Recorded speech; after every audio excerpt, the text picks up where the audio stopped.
Welcome to the November 7th School Board meeting. This meeting is now in session. Please rise as our Career Center Air Force JROTC cadets present the colors.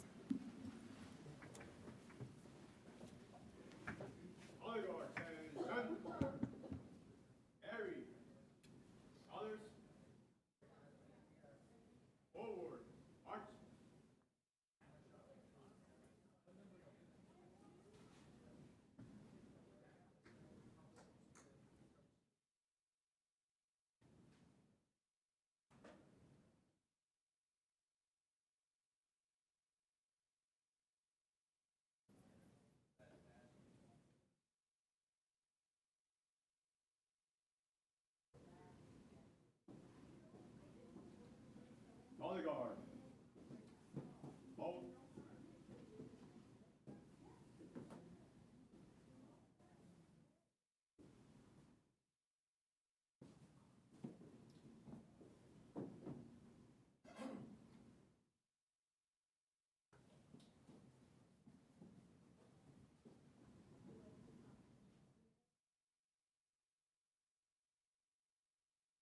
Reason. Colors. I pledge allegiance to the flag of the United States of America and to the republic for which it stands, one nation, under God, indivisible, with liberty and justice for all. Order. Colors. Center. Base. Forward. March.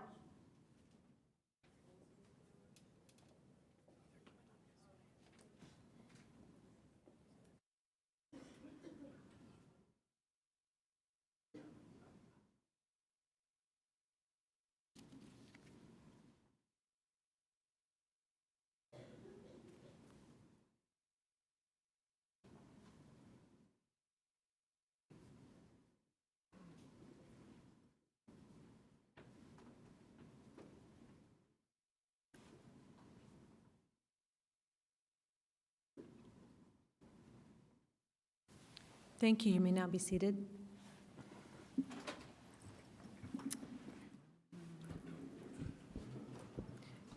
It is now time for a recognition.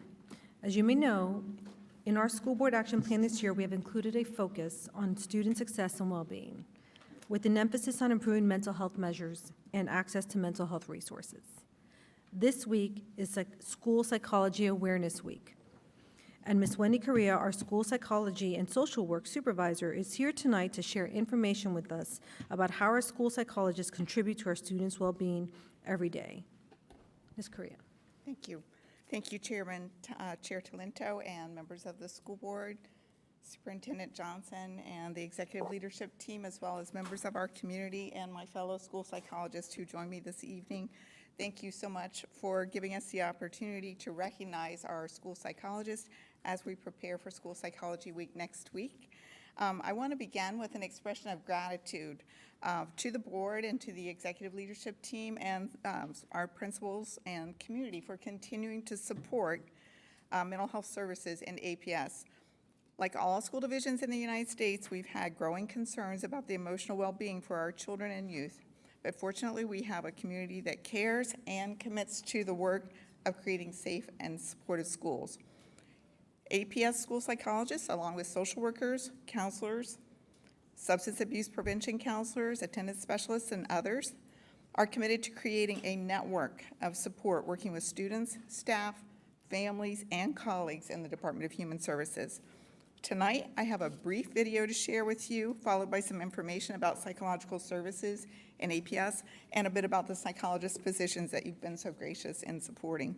This video was created last year by our school and community relations team as a snapshot, but we'll just view a portion of it this evening.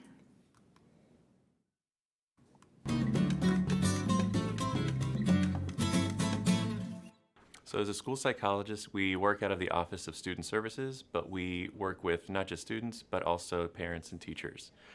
We provide links to various community resources for parents, and we also assist teachers in managing situations like challenging behaviors in the classroom. Every school does have a school psychologist, and within the schools, we're school-based mental health professionals that work together to support students' academic, behavioral, social, and emotional development. We provide a variety of services: counseling, consultation with parents, teachers, other community members. We conduct assessments. We also develop interventions if there's a crisis or if there's academic or social emotional needs. We also collaborate with families and teachers, school-wide mental health professionals such as a school social worker and the school counselor to strengthen these services that we provide for our students. We also work closely with administrators to strengthen policies and procedures, and we also coordinate and collaborate with community-wide agencies to provide services for our students.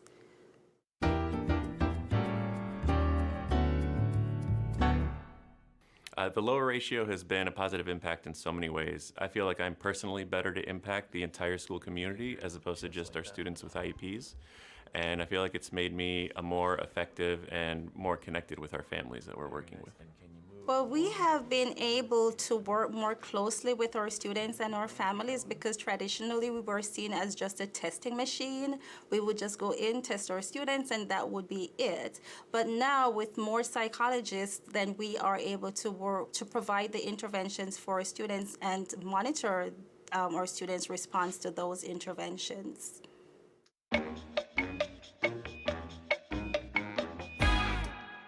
As you may know, mental health issues are one of the leading concerns, especially at the level I work with at the secondary level at high school.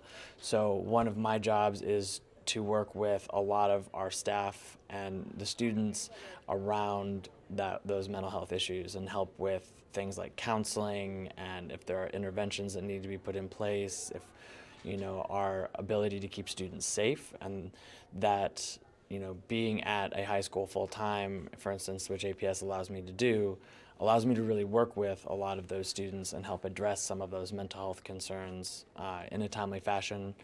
I can see a lot more students. I work with students both who have an IEP and students who don't necessarily have an IEP. So one of the things I love about my position is that students can come to me because I have an open door policy, and if my door is open, I don't have anyone in there, they're welcome to come and see me, and we can work on things like depression and anxiety, ADHD, whatever type of mental health issue they may be facing.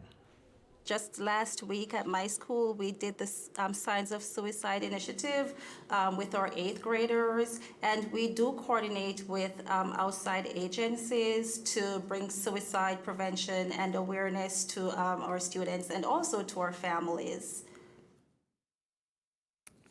So that is just an excerpt of the video from last year, and as you heard, it highlighted some of our services. And what's been great about our reduced ratio is our ability to expand and have more tiers of support. It was, as you heard Dr. Moncrief refer to, there was a time when we were testing machines, and now we are much more, and very, very appreciative. So here are some of the services that we provide, and I want to just emphasize that we are expanding into education more, focusing on intervention and earlier intervention for students. I just want to highlight a few features of our positions. We are very proud to say that 2 out of 3, or 2/3 of our psychologists hold a national certification, which is above the minimal standards. It's above and beyond recognition of their skills, and that we have about 1/6 of our psychologists are able to conduct bilingual evaluations, which is a very, very important service for our students who are English learners. And then lastly, I just want to let you know how the allocations have been used. And you can see, it's a little hard to see on the slide, but that first column is the number of psychologists who are serving one location. It's very exciting to see that we have so many who are able to focus on one population, and then just a few that have 2 or more sites or programs that they're supporting. And the ratios there are broken down by elementary and middle and high. And we're excited about those and very appreciative of those. We're still, of course, working very hard to provide the needed support, and I want to highlight that those ratios do not include some of our psychologists who focus mainly on evaluation. So for example, child find psychologists. So these are the ones who are supporting programs and schools, and that's the current ratio. So that is how we wanted to wrap up, and thank you for your time to recognize the theme this year is finding your focus, so I'm trying to stay focused on just what I have on my notes. And so thank you so much for your time this evening, and we appreciate everything you do for us. Thank you, Ms. Correa. We really appreciate you providing the recognition this evening. Colleagues, would you like to provide any comments or? Okay. Hearing none, I just wanted to thank you again and to thank all of our school psychologists. We really appreciate the efforts that you're making to ensure that our students feel supported and safe and have an open door to walk into to have the discussions that they need to have to deal with any mental health issues. We're really grateful for all of that. And do we have any psychologists here today? We have 3 here on the front row. 4. I'm Excellent. sorry, Would you 4. please stand so we can applaud you? Please stand.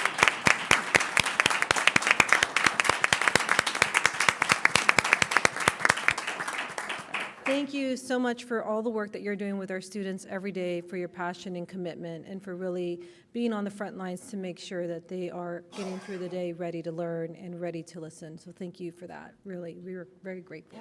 Thank you. Thank you. We are now at announcements, and on November 13th, we will have a policy subcommittee meeting at 2 p.m. in the school board conference room. Also on November 13th, there will be a work session on services to students with special needs at 6:30 p.m. here in the boardroom. Then on November 14th, we will hold a closed meeting at 5:30 p.m., followed by a committee of the whole meeting at 6 p.m. in the board conference room. And colleagues, would you like to make any announcements? Mr. Goldstein? I would. Thank you very much. And so I have some announcements about events that have or will be happening at some of my liaison schools. At Barcroft on Monday, November 4th. Is that this past Monday? Yeah, this past Monday. Barcroft held a day of service in cooperation with members of our military. Students participated in 27 community projects and 500 individual acts of kindness, such as writing letters and cards to active duty service members and cleaning up trash on the W and OD trail near the school. At Oak Ridge Elementary, also on Monday, November 4th, Oak Ridge held its first annual Whole Child Expo. The expo kicked off with a whole group dance lesson in the gym. Multiple fitness stations, such as rope climbing and balance boards, were open to families in the gym. The library hosted a number of local stakeholder groups. Oak Ridge staff also shared math games and literacy resources, and the night ended with a gloga, a glow-in-the-dark yoga, which was the perfect ending to a fantastic night. The event was a huge success, over 200 people in attendance. At Long Branch, they had an international night last Friday, had a great turnout, and also had a great time when Fox 5 came to their end of the quarter pep rally. Finally, at Kenmore Middle School, congratulations to Kenmore 8th grader, whose Eagle Scout project for Hurricane Dorian relief effort was a huge success. Arlington community filled 119 bins of supplies. And this Eagle Scout pulled together cooperation and contributions from both Kenmore, the Boy Scouts, the Embassy of the Bahamas, United DMV, Lend a Box, My Guys Moving, and Carnival Cruises. And they are currently working on a canned food drive at Kenmore, and they've PTA there also hosted a successful 5K run this past weekend. And last Friday, the Hispanic Parent Group hosted a fun celebration of Hispanic heritage with food and dancing, which I was delighted to take part in. The food, not the dancing. We tried that last year. Yeah, we tried the dancing last year. It didn't work out too well. Okay, thank you. Thank you, Mr. Goldstein. Anyone else? Okay, I do have a couple of announcements. I would like to provide an update on the superintendent search process. The deadline for proposals from search firms was Friday, October 11th. We received a number of proposals and we have begun the evaluation process. We are still on track for awarding the contract in the November-December timeframe. I also wanted to inform everyone that the fiscal year 2021-2030 CIP direction information item that was originally on tonight's agenda has been postponed to the November 19th school board meeting for information. We had a work session yesterday evening, and so we want to provide our staff a little bit of time to incorporate the feedback from last night's work session. We will hear it for information at our Tuesday, November 19th school board meeting.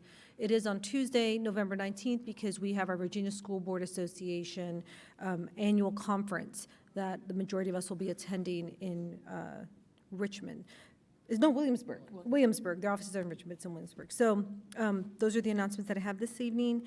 And we are now at the interim superintendent's announcements and updates. Ms. Johnson.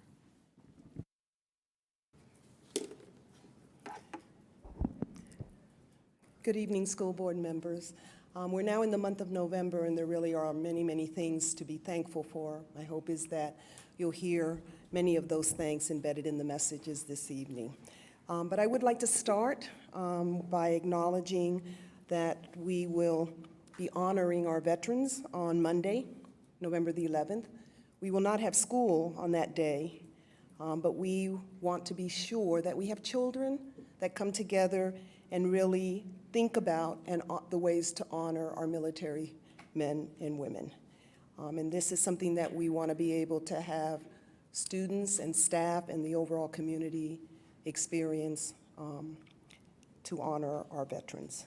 So one of the things we will be doing is we will also be featuring photos of our APS staff who have served, and that will be on our website page, homepage.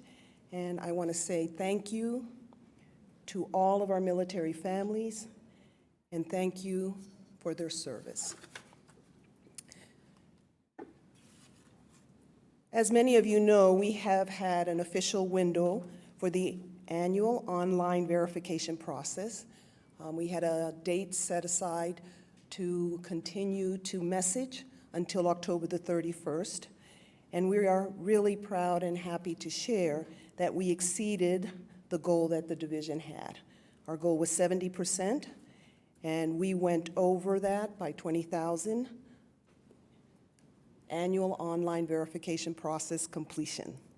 So as a reminder, this is the information that families provide that provides verification about students.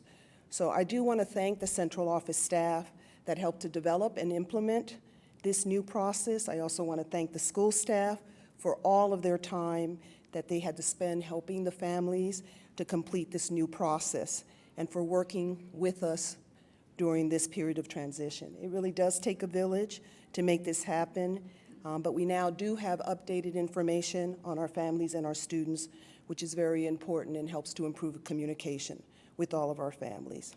So we identified as October the 31st as a day that we would monitor, but that window remains open as we continue to work together to have our families update all of their information online. So there are many lessons that we've learned and things that we'll consider as we move forward to improve the process, and that will be used as we move forward next year. This information that you see on the slide provides a brief update on the training that's underway, and this is to advance our goal in the area of equity, inclusion, and excellence. So there are big questions in schools nationwide, across the state and in Arlington Public Schools. The questions we're asking are, how do we raise student success and achievement for all students? How do we move away from demographics of race and social class as a predictor of academic success? So in APS, we have a deep equity cohort, which is a systematic professional development process that is designed to lead to school improvement for equity and social justice. And it's being delivered and with staff members from schools and building and departments participating. So right now we have 65 individuals from across the school district that are participating in this deep equity cohort work. The full day kickoff training started August the 27th. So from September to February, the deep equity cohort along with the facilitators, are meeting monthly to develop skills related to cultural competence and culturally responsive teaching. In the spring, site-based deep equity teams will begin training their school-based and department-based staff. One of the things I've observed as I walked around and visited schools that I want to make note of, and we perhaps saw a little bit of this threaded also with the library media presentation, is the diverse materials that are provided for students that are really capturing their attention and engaging them in the readings. They see themselves in the text, and that is something that is visible if one visits the schools. It's especially something I've observed in some of the schools that are participating in the deep equity cohort. At this time, I'd like to have our Assistant Superintendent for Human Resource speak to the plans for the calendar. Thank you. We will be launching a calendar survey tomorrow. The calendar development team, which is a team of principals, teachers, and support staff representatives collaborating with AEA, came up with, we looked at 2 draft calendars and took input from the group. We used that input to actually develop a 3rd potential calendar for next year. So citizens, staff, and students will be able to review the 3 draft calendars and tell us whether they like it, can live with it, or dislike it, as well as provide open-ended feedback in this survey. That survey data will be used to refine the calendars and then bring options to the school board in January for consideration and hopefully approval by the end of January. Thank you, Mr. Redding. So this next slide just provides a few updates of events and activities going on in November. This information is available on the website, so just please give it the attention needed. I had the opportunity to set a goal at the beginning of the year, and I am pleased to say I've had the opportunity to visit all 42 sites, schools, programs, and spend time with staff, spend time with students, and really engage in the very different activities. And we have a lot to be proud of, and we have a lot to be thankful for when I look at the work that staff continues to do on behalf of our students. So that was my first quarter campaign. I do want to remind everyone of something that we're paying attention to throughout the year. We've done, the school board has really done a lot of work, tremendous work around the action plan. It's really rewarding to take a look at some of the accomplishments that are occurring during this first quarter. So I want to bring attention to that and thank the board for this action plan. It was something that was designed with extensive involvement on the part of stakeholders. The work being done for this plan was the core agenda at the meeting last week for the school ambassadors as well as our PTA presidents. I also want to make note that this information, specifically the areas that we're focusing on this year, are threaded in every single school's management plan as well. So this work will continue throughout the year. I am again going to turn to Mr. Redding to speak to the slide on Chief Diversity, Equity, and Inclusion Officer. Thank you. This position was advertised for the entire month of October. We've received a very large number of applications, and we are going to be, throughout the month of November, going through screening rounds and gathering feedback on highly qualified applicants. The committees that will do the screening will incorporate stakeholders from across the division, from different departments, as well as advisory committee members. And we are also looking at how we will include students in the interview process as well. We'll gather their input, and at the end of that process, Ms. Johnson will determine candidates to interview, and our goal is to have a recommendation to the school board in December for consideration for appointment. And thank you, Mr. Redding, for leading the work and helping us to find a highly qualified individual for this position. I do want to share that the next couple of slides really have to do with the work that is now in progress as it pertains to the 2020 boundary process.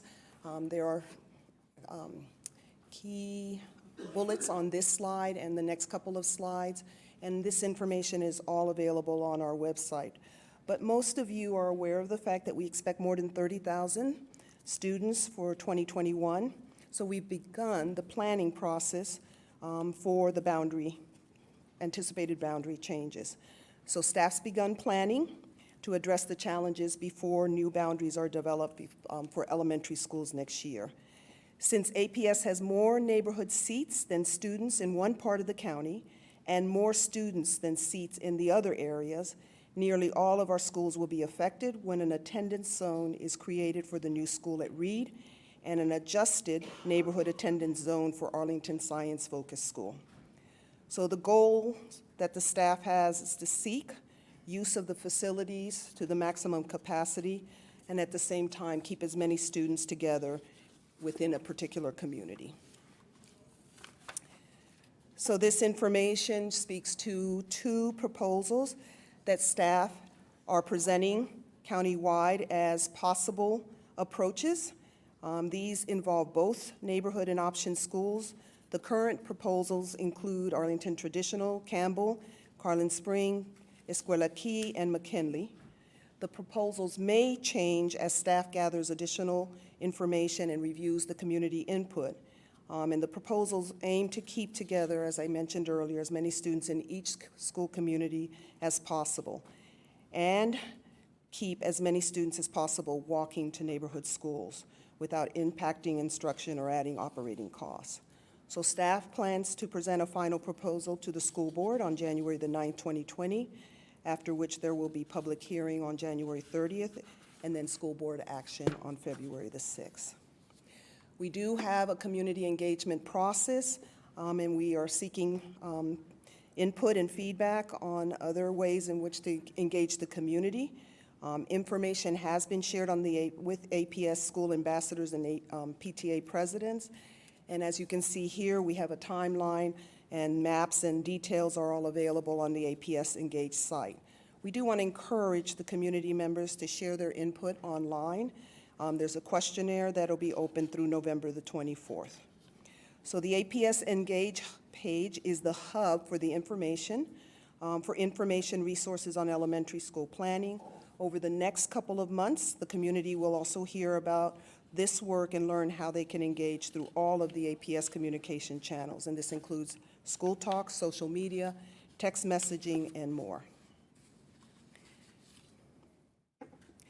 So we're in the process of developing the budget, and that's based on the school board's budget direction. And the fall budget development calendar is available online. You can also see it here, and you will find it also on the Budget and Finance webpage. There are some key dates that we want everyone to continuously monitor, and we will continue to keep you informed and updated on the calendar as we go through this process. And again, you can find information on our website. This slide speaks to us having started construction at the Reed site and preparing for construction to start at the Education Center next April. Both projects are scheduled to be completed before school starts in September 2021. So it's easy for community members to stay up to date on what is happening with design and construction projects. The online monthly project updates includes timelines, status of construction, pictures, and more. And this is just a reminder that the school board is working on a number of new policy and policy revisions, and that information can be found online as well.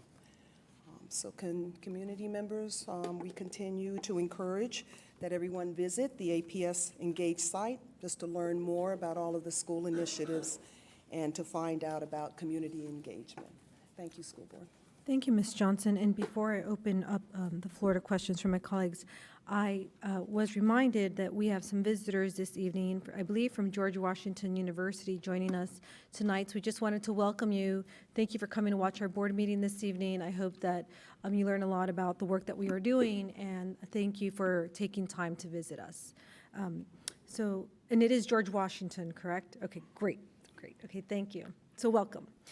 So colleagues, Are there any questions or comments for the interim superintendent, Ms. Johnson? Okay, I did have two comments. The first one is, we do have tentatively scheduled a December 3rd joint work session with the county board, but I am not sure if this topic of discussion will be budget. We're still discussing the topic in our joint leadership meeting. So I just wanted to clarify that for the community. We do have it on the calendar. It's currently scheduled from 6:30 to 8 p.m. And in our joint leadership meetings, the next one, which is in a couple of weeks, we will just confirm the topic for that joint work session. So, and I'm not sure if it'll be budget, so I just want to clarify that. Thank you. And then on the questionnaires, I know that there's been some questions about getting paper copies of the questionnaires and translations. Do you have any perhaps updated information on whether we're able to provide those to the community? No, I did get that inquiry, and we're going to seriously consider it and do the follow-up. Okay, So great. yes, Thank you, Ms. Johnson, I appreciate that. Okay, thank you. thank you. We are now at our consent agenda. May I have a motion to adopt the consent agenda, please? So moved. Is there a second? Second? All in favor? Aye. Aye. Any opposed? Motion passes 5-0. I'd like to announce that under consent, the board approved a fund transfer to the capital reserve of savings on recently completed capital projects. The board also approved funding for specialized improvements to the children's school, which houses the APS Integration Station program. And both of these items were provided to us for information at our last school board meeting. We also made appointments to Arlington Special Education Advisory Committee. Thank you all for serving on that. We look forward to welcoming you to the ACAC. And finally, I am pleased to announce that the board appointed Dr. Letitia Ellis as Assistant Principal at Williamsburg Middle School. Dr. Ellis, would you please stand?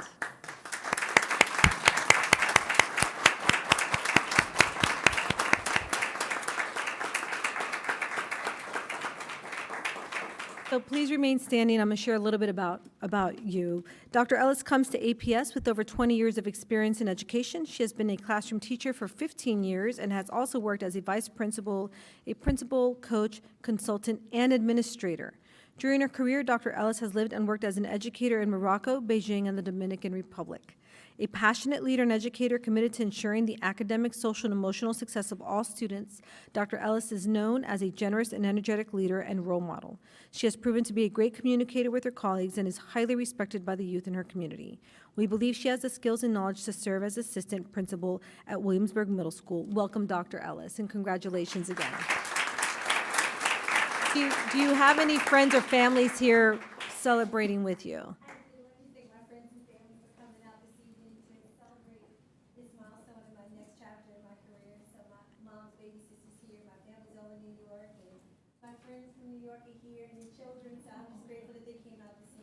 Excellent. Thank you. Thank you for coming.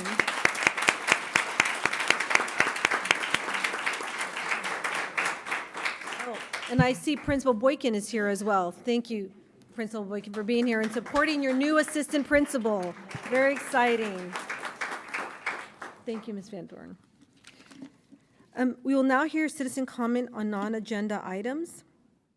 Before the speakers begin, I will review the speaker guidelines. The Arlington School Board welcomes public comment during most regular meetings and at public hearings. Generally, the school board members do not respond to public comment during a meeting or hearing. Time. Each speaker may speak up to 2 minutes. Our clerk will start the timer when the speaker begins, and the speaker should conclude the remarks when the buzzer sounds. The board generally allows up to 30 minutes for citizen comment on non-agenda items at the beginning of meetings. If a large number of speakers are expected on a particular topic, the board may limit the total time for comment and/or may reduce the time allotted for each speaker and will announce this change in advance. Speakers are encouraged to prepare their remarks to fit within the 2-minute limit. Speakers may address an item on a board meeting agenda when the item is heard, or may address an item not on the agenda during citizen comment on non-agenda items. All comments should address a matter related to Arlington Public Schools. The school board requests that comments related to an individual student-related matter be directed to the appropriate staff and not shared at a public meeting where the disclosure could violate applicable confidentiality requirements. Speakers will present their comments from the podium and are encouraged not to engage in personal attacks. The school board expects that each speaker will be courteous, modeling for our students how one can respectfully disagree with others' views. Speakers will address their comments to the entire school board and not to one individual board member, the superintendent, a staff member, or the audience. To ensure all citizens have an opportunity to speak, the board has established the following guidelines. Any person with a disability who needs accommodation to provide public comment is requested to contact the school board office at the phone number, and you can find this phone number listed on our website, at least 3 business days in advance of a meeting to request assistance.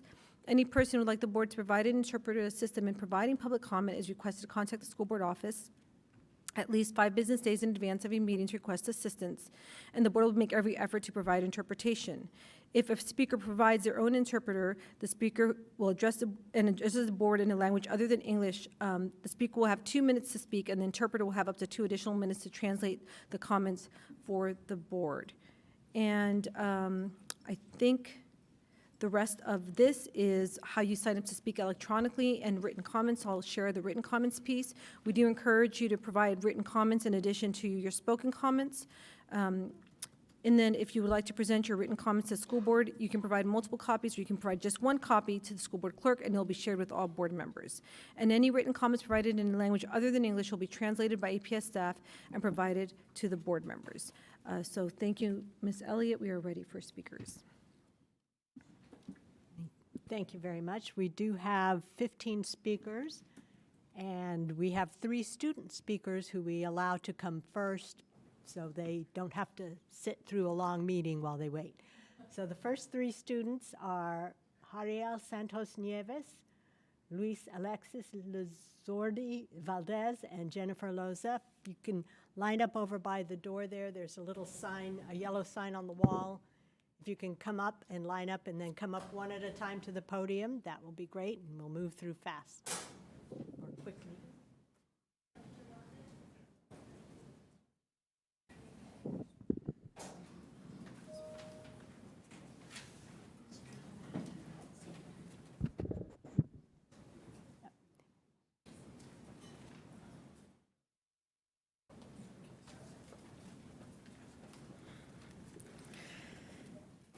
Hi, my name is Jeriel, and I'm a student in Langston School, and I am on track to graduate. However, I am here because my classmates and I are furious that we have not had proper instruction because we do not have a biology teacher. We are here to advocate for a teacher. We are now in a very tough situation because we all need the biology as well, and we have not had a good class at all. Please help us.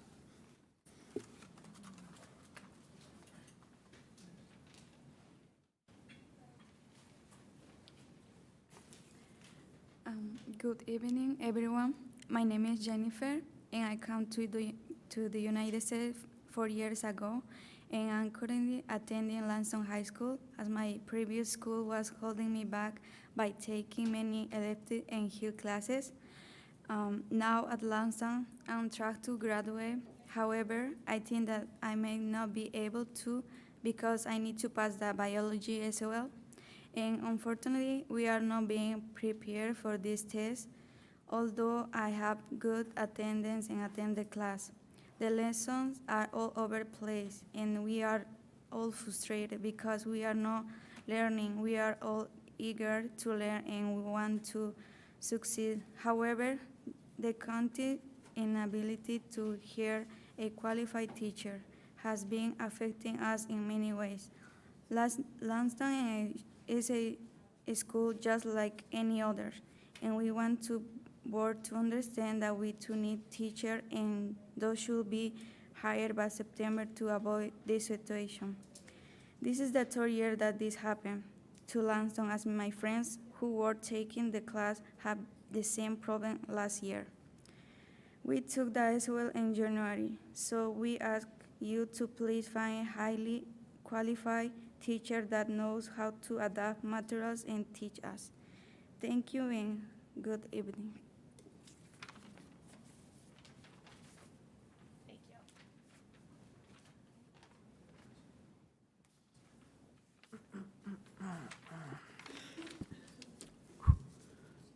Good evening, dear board members and intern superintendent. My name is Luis Alexis Lizardi Valdez, and I'm come to the United States 4 years ago. First, I would like to share that I was at Jordan 4 years and was left behind taking health class. There were not helpful for me.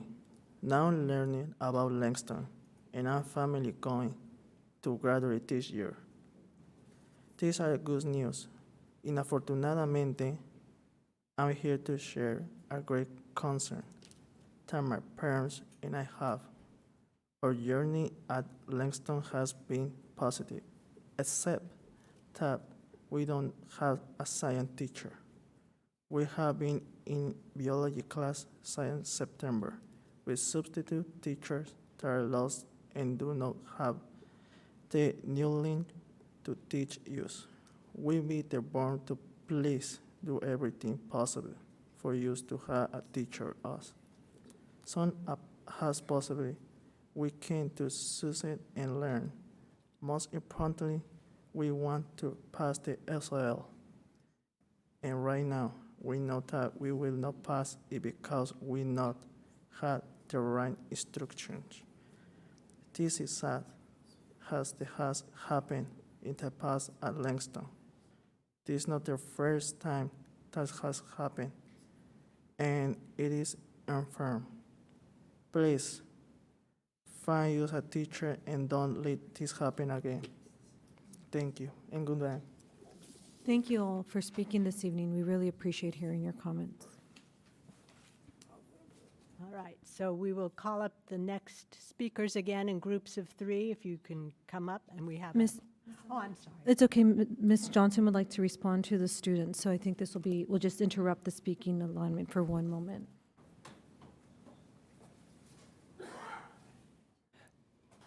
Jarel, Luis y Jennifer, le quiero dar las gracias por compartir la información que ustedes compartieron esta noche y esperamos tener la oportunidad de tener conversaciones con ustedes. I want to thank you for being here and sharing your concerns, and we will follow up with what you have brought to our attention. Muchas gracias. Thank you. All right, thank you. Okay, now, the next 3 speakers are Jennifer Myers, Kenny Kraft, and Nathan McQueen.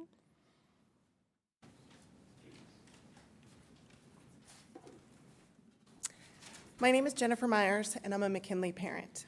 I'm here to make comment on the APS School Moves proposal. This was a tough proposal for many across our county, so you may hear some emotion tonight from our school as well as other schools. I ask you to also listen for our questions about data and process that affect all of APS. Many at McKinley do believe that our concerns translate across the school system. I have concerns for both the data and the assumptions. Based on the data released to date, it is clear that after the swaps, some schools would be significantly under or over capacity, and APS would still have to undergo countywide boundary changes. Additionally, I've learned that APS is assuming in their data that 100% of students will move with their option schools, yet I've also heard from those same schools that they do not expect that assumption will hold. How can we be sure that the school moves will yield a better result and keep as many students as possible together unless we work the process through to the end, inclusive of boundary changes, before the school board takes any vote? APS has not released any cost for this proposal. What will it cost to move and retrofit our schools? What will it mean for busing? At a time when APS has grappled with budget shortfalls, is the multi-school move the most fiscally prudent way to balance enrollment? Without the numbers, we just don't know. Central Arlington has continued to see increased density, leading to overcrowding at schools like McKinley, Ashland, and Glebe. By opening Reed, but then removing McKinley as a neighborhood school, you add just 41 seats to this corridor along Washington Boulevard and Wilson. Why is APS proposing to take a neighborhood school offline and leave itself with little capacity in this growing corridor? I understand the urgency that this board must feel given our expanding population. But if we move too fast without certainty of our data or assumptions, then we risk making significant changes that will be hard to undo. I ask that APS rework the process to do both school moves and boundary changes holistically, and that the board not vote until the end of the entire process. Thank you.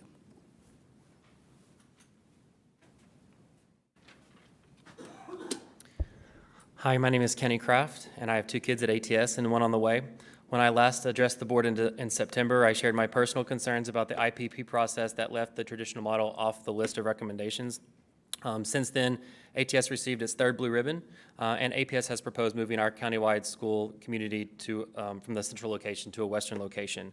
Today, I address you as the PTA president at ATS to share the confusion, suspicion, and outrage that I'm hearing from our community, many of whom are here in blue and gold. So first, our confusion. The proposals begin with a set of assumptions that Key must move from its current location to create a new neighborhood school. Based on past data mistakes, we'd like to just take a look at that data. But even so, it's confusing to propose moving a larger Key community to the ATS site, which is the third or fourth smallest in the county. To us, that doesn't make sense. It's confusing to propose moving Key to Carlin Springs, just a couple miles away from the other immersion program. It doesn't make sense to us. But under both scenarios, ATS would move to McKinley, uprooting a neighborhood school community in a very walkable location that APS recently determined unsuitable as an option school. So again, that doesn't make sense to us unless, and this is where I'm going to get to the suspicion and outrage that I'm hearing from our families, unless moving ATS to McKinley is designed to make it that much easier to close the program down. We ask questions like, why else would APS define option school during the IPP process to exclude or arguably exclude the traditional model? Why else would APS leave a traditional off the list of IPP recommendations? And why else would APS not tell us whether the ATS name will go with us if we move? So to the ATS community, when we connect the dots, it looks like APS is pulling the legs out from under our program. And it seems that if we move to another location that's better suited as a neighborhood school, that could set us up to be closed in the future. So I echo the sentiment that we do this not as a two-step process, but together with the boundary change. Thank you.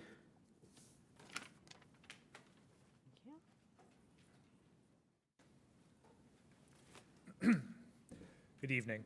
My name is Nathan McQueen, and I'm also a McKinley Elementary parent. Tonight, I'd like to talk about the proposals moving our school out of the neighborhood.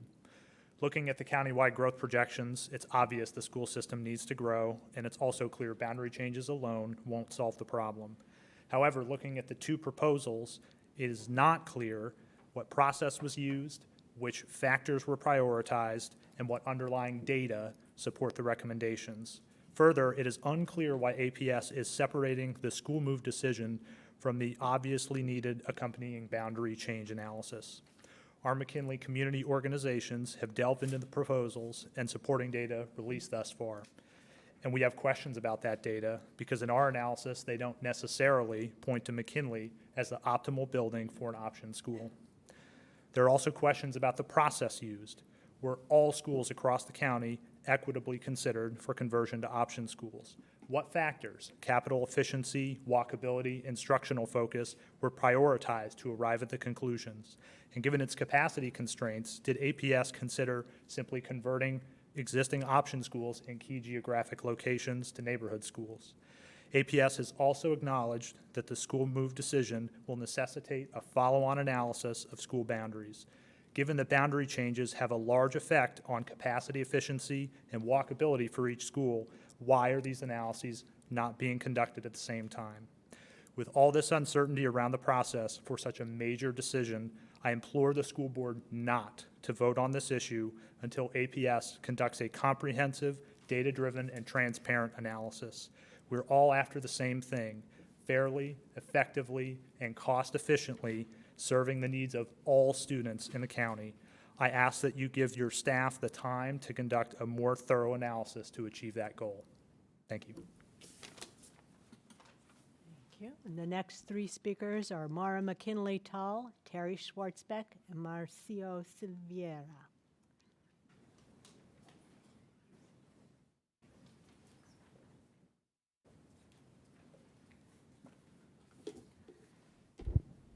Good evening, board members, Superintendent Johnson.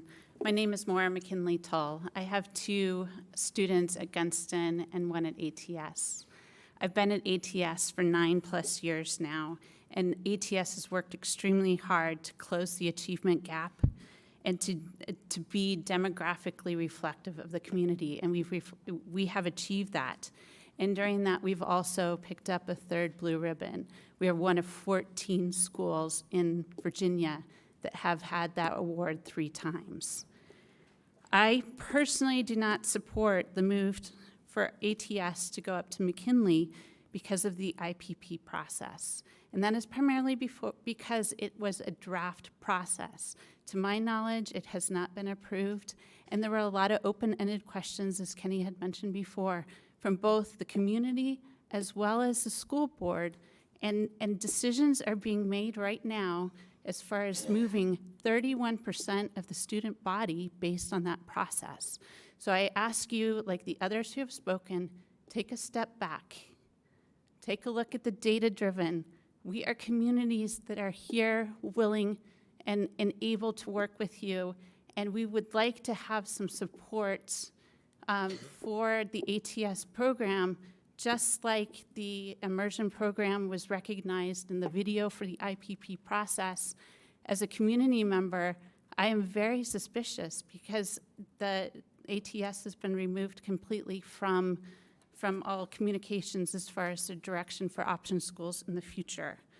I want to further recognize that as we move forward, we really need to work as a community, ask what are our requirements for our option school programs, and work with those community members together to form a decision. Thank you very much.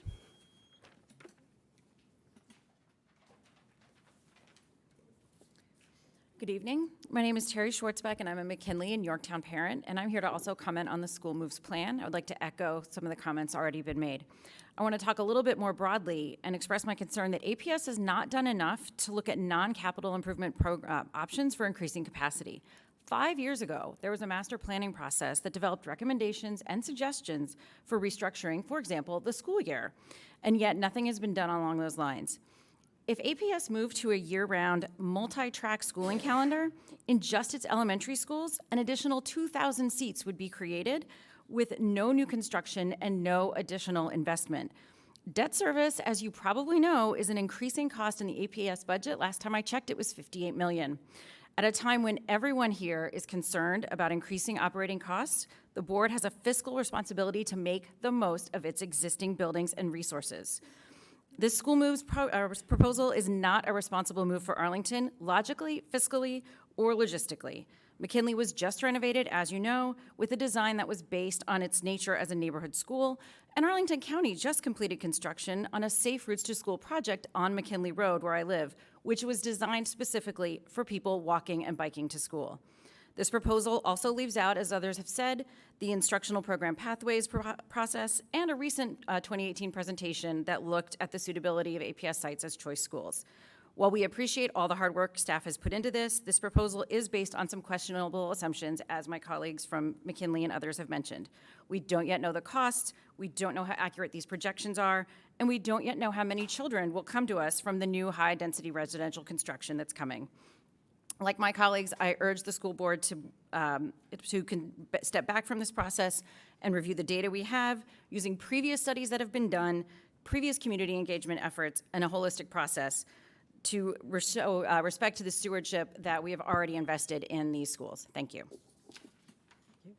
And while Mr. Silviera comes forward, can we invite Deanna Caputo, Alicia Rich, and Lee Sue to line up so they'll be ready to go? Thank you, sir. Good evening.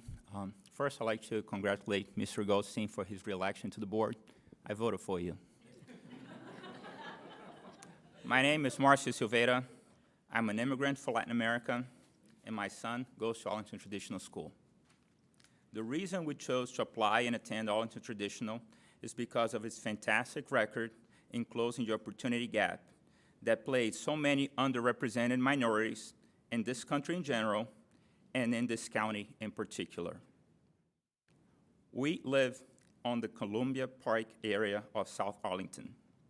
The proposed move of ATS to the westernmost edge of the county will impact us directly with much longer commuting times on the school bus. It will also penalize other immigrant families that live in my neighborhood. This move disproportionately punishes historically underrepresented and vulnerable families whose children currently attend ATS. It also discourages South Arlington families with younger children to apply there in the future. So please, keep these issues of diversity and fairness in mind as you proceed with this potentially harmful move of relocating schools. Thank you.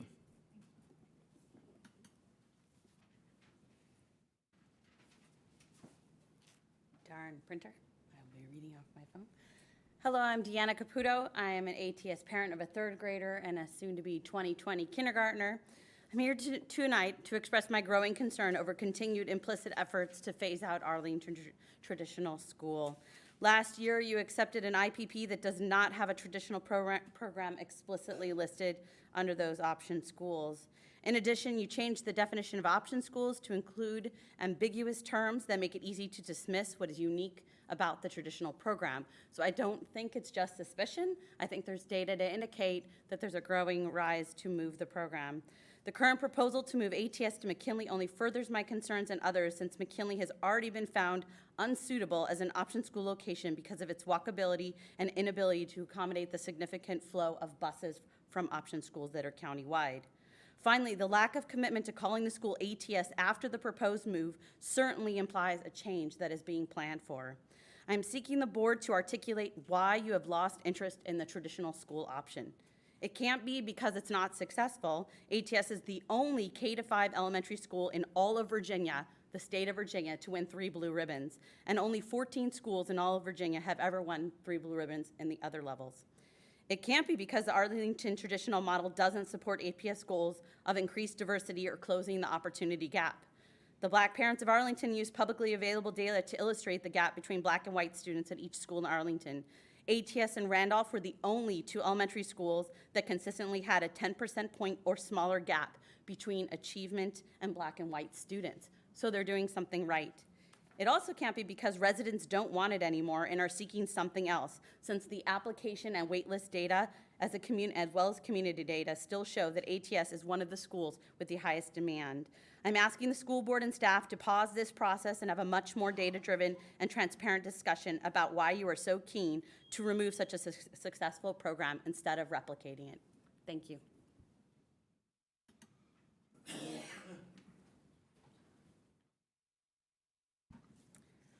Good evening, everyone. My name is Alicia Rich. I have a 4th grader at Key, and I'm also the PTA president.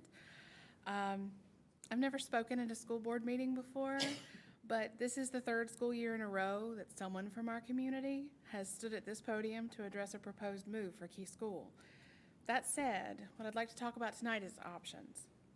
One of the aspects of the education system in Arlington that sets it apart is that it offers all parents an option. If proximity is their priority, parents have that option. If they believe nature should play a larger role in instruction, they have that option. If they're passionate about language education, they have that option. Over 2,700 elementary school students in Arlington attend option schools. That's roughly 20%. It's not a statistically insignificant number. But the 2 school move proposals put forth by APS staff, one of which relocates 2 of the 5 option schools, and 1 relocates 3, focus largely on the potential impacts to students at neighborhood schools. When APS staff met with Key, the message that came across over and over was, we need your seats. Well, so do we. Option schools cannot be an afterthought or an experiment in what happens to a program when you change it or move it every year. The outcome of these proposals cannot focus solely on gaining seats for a neighborhood that is going to undergo a boundary reevaluation in a matter of months anyway. We must be a part of the larger conversation. Moving schools in isolation from the upcoming boundary process and longer-term capital improvement plan only creates suspicion around what's coming and limits our ability to comment on these 2 school move proposals in any meaningful way. Once again, Niche.com voted APS the #1 school district in Virginia. We set the example. We have to get this process right. Thank you for your time.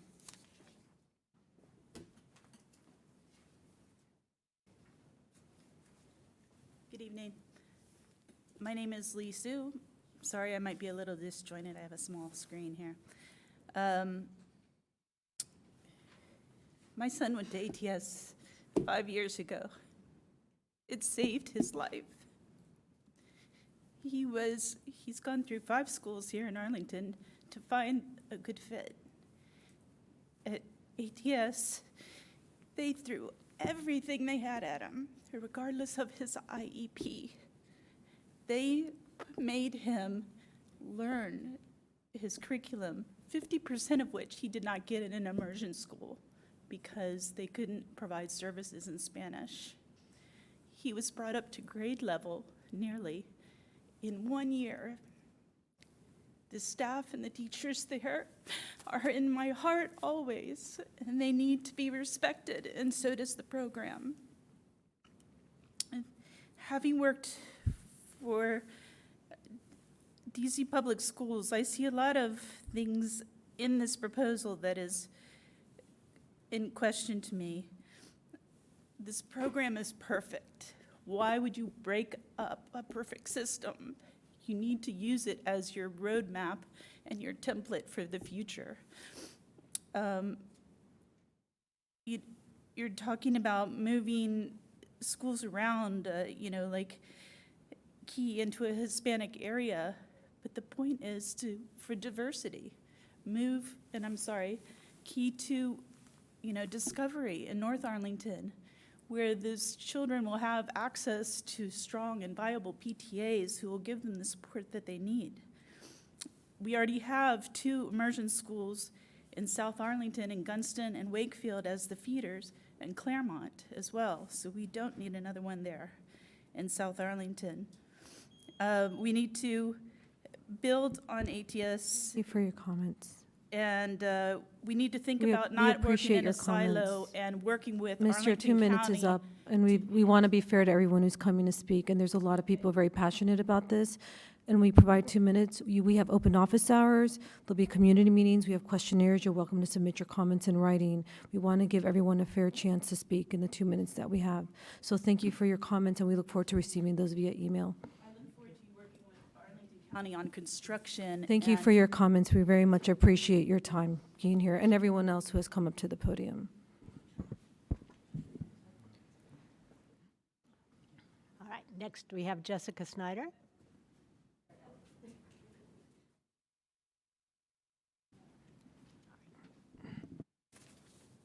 Good evening. How are you? My name is Jessica Snyder, and I'm a parent and a supporter of the Arlington Traditional School Program. I'm here to voice concern for future considerations included in the September 5th, 2019 document, the draft pre-K through 12 IPP for Arlington schools, which is serving as a roadmap for managing change for new change and boundary adjustments to program moves and capital improvement priorities. Specific concerns relate to many that have been discussed tonight: the elimination of the traditional model in consideration of elementary choices, the inclusion of a new definition in the option and transfer policy, and the lack of transparency and communication amongst Arlington County residents and the Arlington County schools about the connection between the boundary adjustments and the future pathway programs. For those not present at the June 11th, 2019 Arlington School Board meeting, Tara Newbert discussed future program considerations that would be aligned with a new proposed option.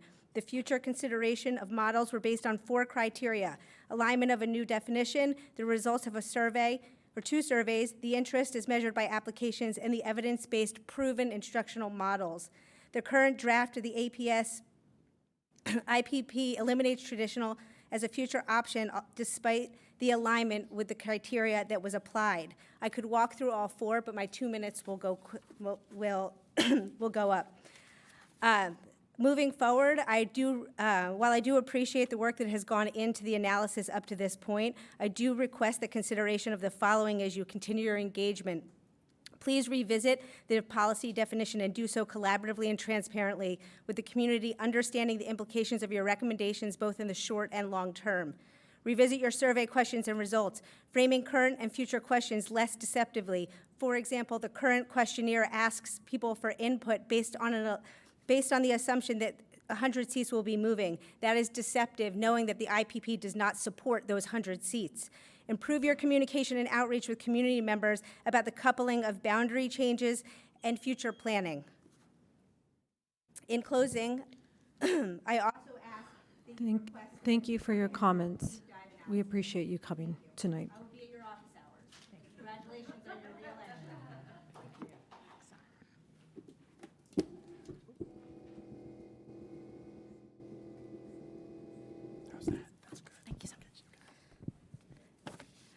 Good evening. My name is Francisca Winston, and I'm a parent at McKinley Elementary. And I'm here to make a request regarding the elementary school boundary process and the proposals to move option programs in the county. In my day job, I'm a community development researcher focusing on issues like neighborhood change and equitable development. And so I can certainly appreciate the challenge that APS has with the capacity concerns. And given the enormity of the challenge, it seems that the best solution for APS can be achieved by moving option programs and creating new boundaries at the same time. That way, APS has more flexibility in how boundaries can be drawn and won't be boxed in by option program decisions made before working out the whole program. In addition, families will have less uncertainty about the end result. Here at McKinley, we've basically been told, you're not going to McKinley. But we haven't been told the specifics of what's going to happen in terms of who's going to go where. It's hard to respond to that. It's hard to engage with that when there's so much uncertainty around it. In addition, when you're provided a map and it's enrollment projections, it's a lot easier for parents to understand and engage with. Thank you very much. Thank you for your comments.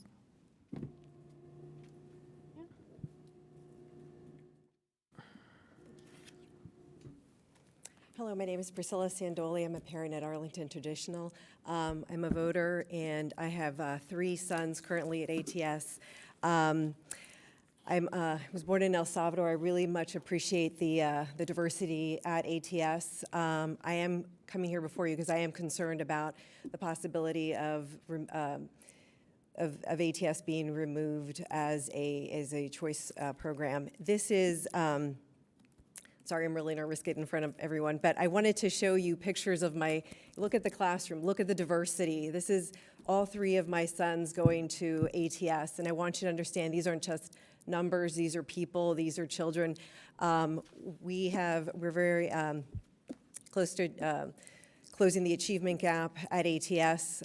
You've probably seen the article in the Washington Post about the Black parents and how they're concerned. Even though APS is one of the top school programs, they're not quite meeting the achievement gap for many minorities. So here's a great model. Please consider the facts. Please consider sharing the facts with us. And like I said, I'm very nervous to get up in front of everyone here, but please take a moment to really give us time to go through and sorry, I'm going to have to stop.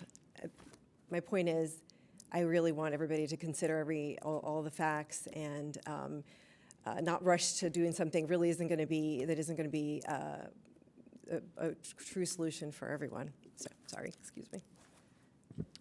Thank you for your comments.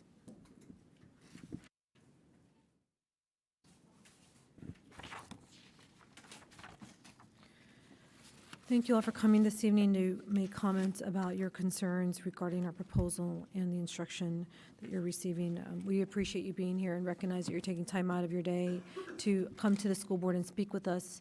And please look for our open office hours, engage in the questionnaire and the community meetings, and we will consider the feedback we are receiving through all those venues. We have one monitoring item this evening. First, we will the annual update on the career, technical, and adult education, Arlington Tech, and internships in APS. Ms. Johnson, would you like to introduce this item? I'd actually like to turn it over to Mr. Byrd for the introduction. Good evening. We'll ask Chris Martini, Director, of CTE, to provide our monitoring report this evening.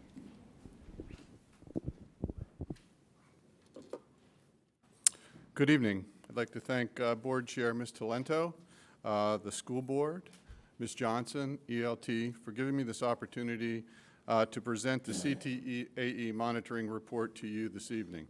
As I said, I was Chris Martini, Director of Career Technical Adult Education. I also have with me this evening Phyllis Gandy, who is our supervisor, and Margaret Chung is also here as well from the Arlington Career Center, the principal. So we will go over program profile, some of the good news of our program, data that provides insight, moving forward, what we have learned, and some of the bright spots, the many bright spots that we have in career and technical education. So our central office staff consists of a director, supervisor, coordinators, GED and STEM specialist, YES coordinator, and administrative assistant. We have 74 CTE teachers in secondary schools providing a rigorous CTE curriculum. Of our 21 middle school offerings, 2 courses offer high school credit. 12 of the 21 homeschool high school courses were dual-enrolled AP or IB. We also have 27 of the 99 courses at the Career Center, which are dual-enrolled. The dual-enrolled enrollment at CTE courses have expanded and developed pathways through the partnership with Northern Virginia Community College. For example, there is an associate degree in computer science, certificate programs in early childhood, and also cybersecurity.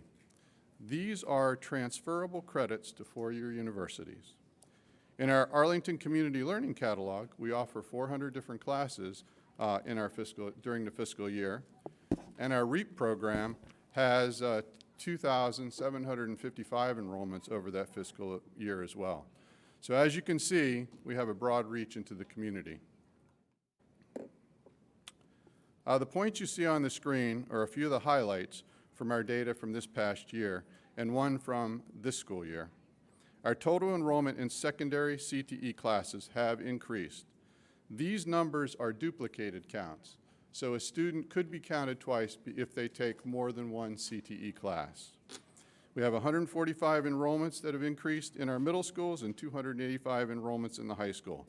And this is the way that we report out to the state. This year's freshman class at Arlington Tech is 128 students. There are 460 applicants for those positions. Work-based learning opportunities, which include senior experience and senior projects, are available to all of our high school students. This is a valuable opportunity for students to explore career pathways before they graduate. Passing a state-approved industry credential validates skills, it opens doors in the workplace, and it prepares students for higher education. We had 194 more state-approved credentials that were passed this year than the last.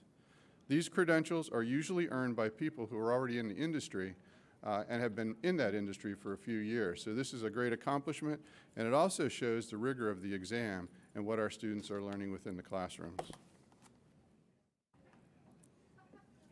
Here are key performance indicators. A new study from the Department of Education states that 8 years after expected graduation date, students who focused on career and technical education courses while in high school had a higher median annual earning than students who did not focus on CTE. Focusing on CTE means that they are program completers or students who have taken 2 or more CTE classes in a sequence or a career pathway. Our key performance indicators help us monitor CTE credentialing, skills attainment, and those students that have taken a sequence of courses while in high school.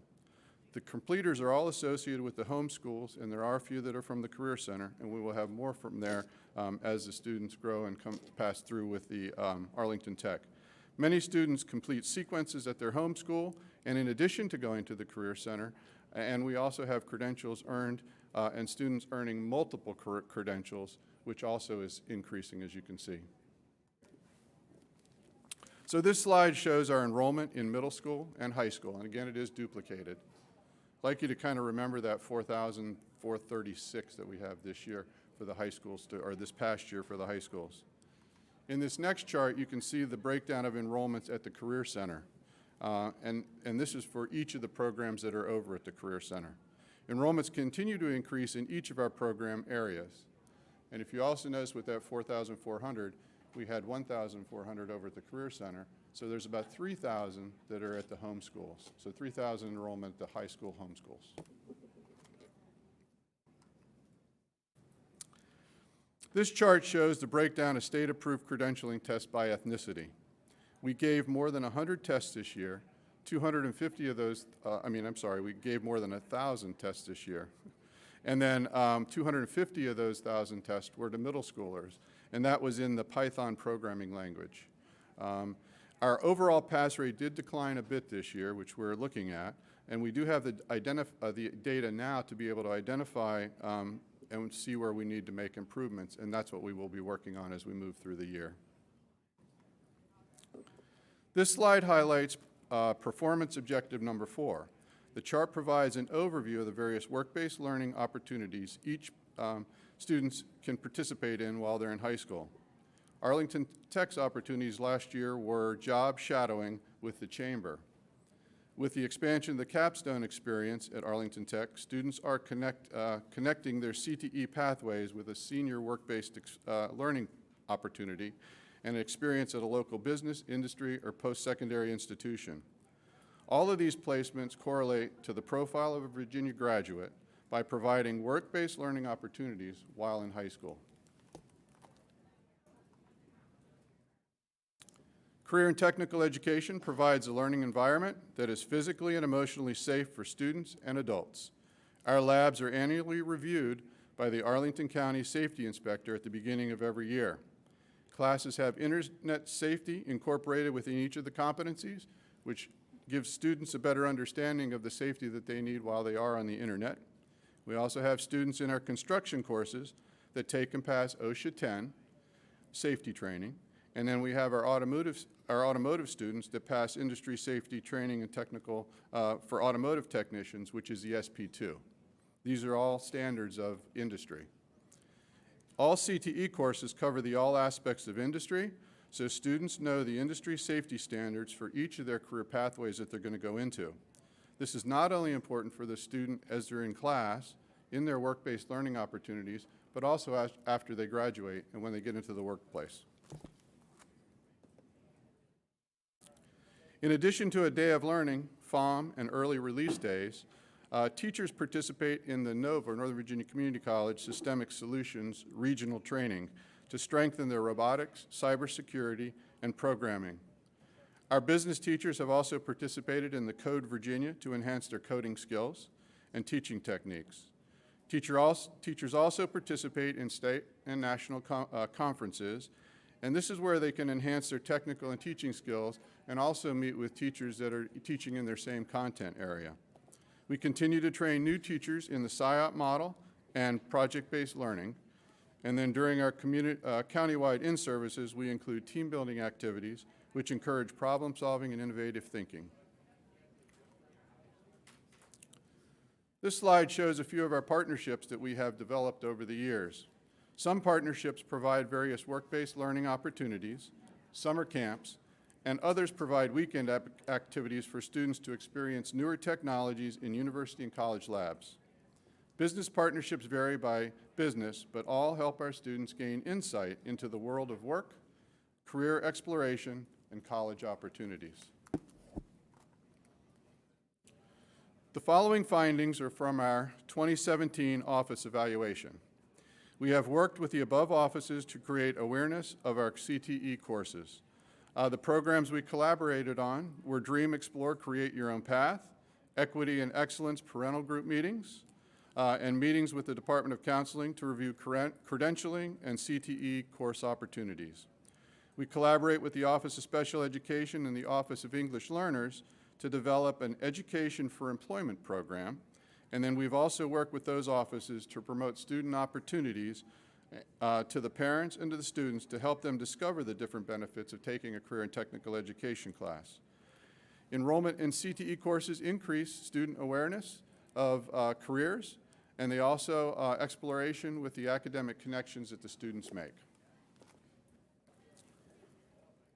We are working with student services, information services, and school and community relations to develop and promote our work-based learning opportunities, which will be out for students, parents, teachers, and counselors.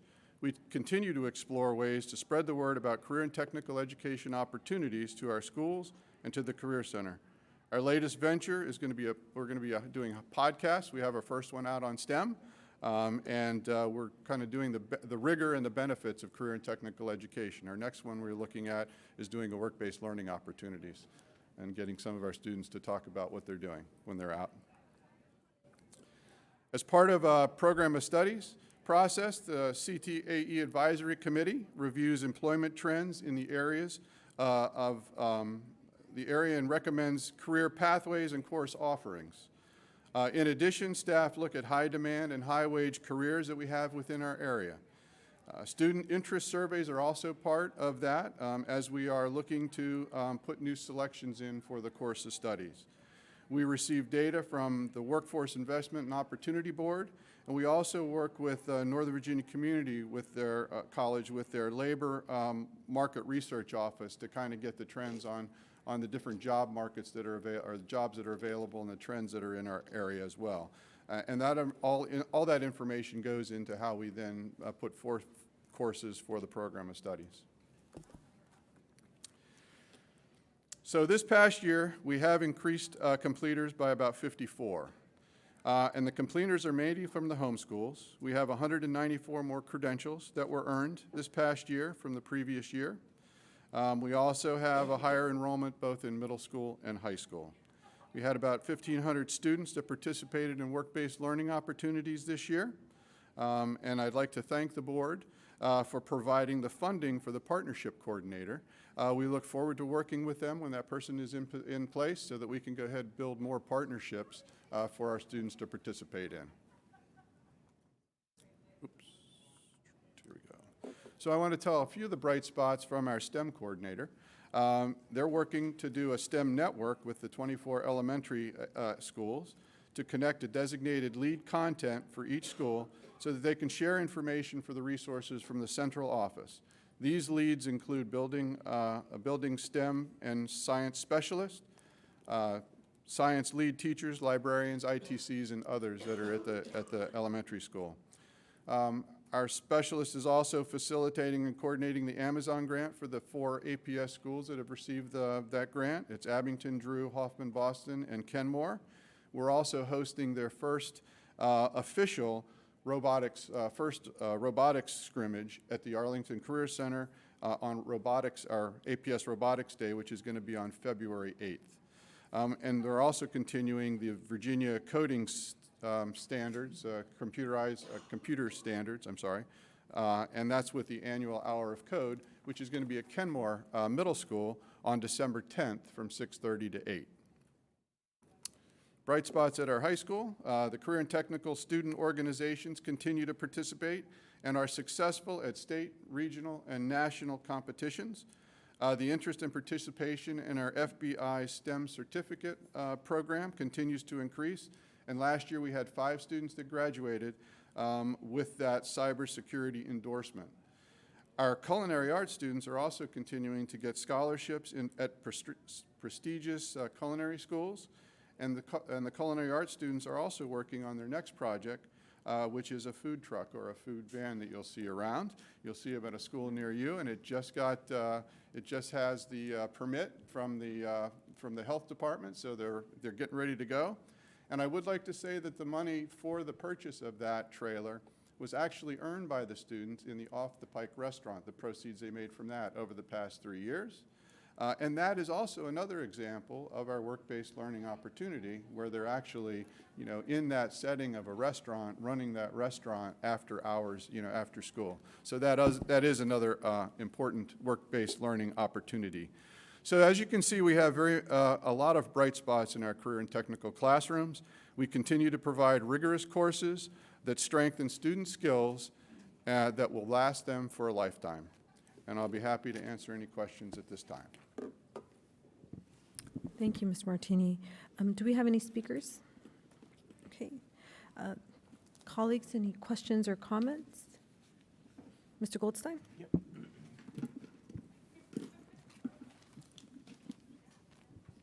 Thank you. Thank you, Chris. Great presentation. I'm delighted to see the, the growth and the strengthening of the Career Center and the CTAE programs. I just have 2 quick questions. I missed the details on the Hour of Code. Mm-hmm. Can you repeat that? Yes, the Hour of Code is going to be December 10th, 6:30 to 8, Kenmore Middle School. Okay, thanks. I attended Yes. 1 or 2 of these before. Yeah, it's a great opportunity. It's really neat to see the parents and the kids there all learning. Thank you. Yeah, I really enjoyed it. I'd like to be able to attend. The partnership coordinator. Yes. Can you tell me what the status is of that? I believe that they're working on the job description of that. Do you know a little bit more than that? Sure, yeah. Thus far, we've developed a job description, and it has been forwarded to HR for further consideration. Okay, not been advertised yet. No, it is not. Yeah, I don't think it's been posted yet. Our first step was to decide whether or not it was going to be in school and community relations or in teaching and learning. The decision was that it would rest in teaching and learning. Then we developed in concert with school and community relations a description of the job, and it is now in the hands of HR for consideration. Do you have a ballpark idea of when we could think about having a person on board? I do not. I could get that to you once I've had a conversation with HR. Just ballpark. Will do. All right. Thanks. Mm-hmm. Thank you. You're welcome. Thank you, Mr. Goldstein. Ms. O'Grady? Thank you, Chair Talento, and thank you, Mr. Martini, for that very interesting report. And I just wanted to get a little bit more information regarding the slide. Let me get the number for you. Slide 8. And it's about the different tests that have been taken and the breakdown by race and ethnicity.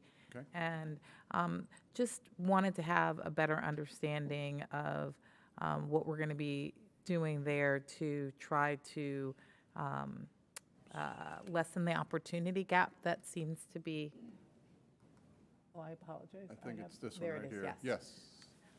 What we might be doing to try to lessen the opportunity gap that's there. And then also just get a good feel for, if you could just give us a picture of what type of student likes to come and participate in these CTE classes, because it would seem to me that we'd have it would attract so many different students. And so if you could give us a picture of the different sorts of students who might be interested in the programs that you're offering. Okay. What we are doing is we've just been able to kind of disseminate this information or break it down the way it is right now for our test takers. And what we're doing is we're meeting with teachers, starting to have those conversations to start looking at how this breakdown is, and then maybe trying to find teachers that are being more successful or less successful and see if we can pair them up to see what's being done, and then try to work with those special skills and then kind of incorporate those into some of the other teachers. So that's what we're doing right now, or starting to do right now for the testing. And it is, like I said, this is the first time we have been able to break it down, and it has been interesting, and we are going to look over time to see how we are making progress, because we do have to make sure that we are providing opportunities for all of our students and making sure all of our students are successful. And I would say, what does an average career and technical student look like? I don't know if there is an average one, because we see a lot of different ones. I will say that sometimes we are the lifeline that helps a student stay in school, because they really find a passion within some of the courses that they are taking. And that's what keeps them going. And then they start seeing the relevance of what they're learning in the core subject areas, and the connections that we make with those. Others are there to explore. We've had some students, and I like to use the automotive example, because we've had a number of different students. When we think about automotives, we think of kids that are just interested in, gearheads, that are really interested in cars and likes to see what's going on, and they're going to go into the automotive industry. But in that field, we've had a lot of different students. We've had a lot of female students that have been coming through. And 2 years ago, we had one student that got a full ride to the University of Wisconsin in engineering, and she was in Automotive 3. So when you start looking at, taking the classes to be able to get into a university, and then also be able to fit in 6 electives, I mean, that's really kind of pre-planning and really, planning out their schedule. And like I said, so it varies, by student. I think the other thing too is we do see students really shine in our career and technical, and just from the hands-on opportunities that they have. It is a little bit different, than some of the other classes, And when I go into some of the middle schools, it's you just see the kids. You have to be ready for them because they're always, they're just going and going and going, and you just need to really make sure that all of you've got everything in a row and you're ready to let them strive and go as far as they can. So I think, it varies, with the student, but there are, many interests, and we have a great variety, and it's fun to watch. Thank you. I just wanted to make sure that people had an understanding you gave us a lot of information, but I don't know if people had a particular thought about the type of student who might participate in this. And my experience has been, especially as we continue to offer multiple pathways, that all sorts of students are interested in taking advantage of this sort of program.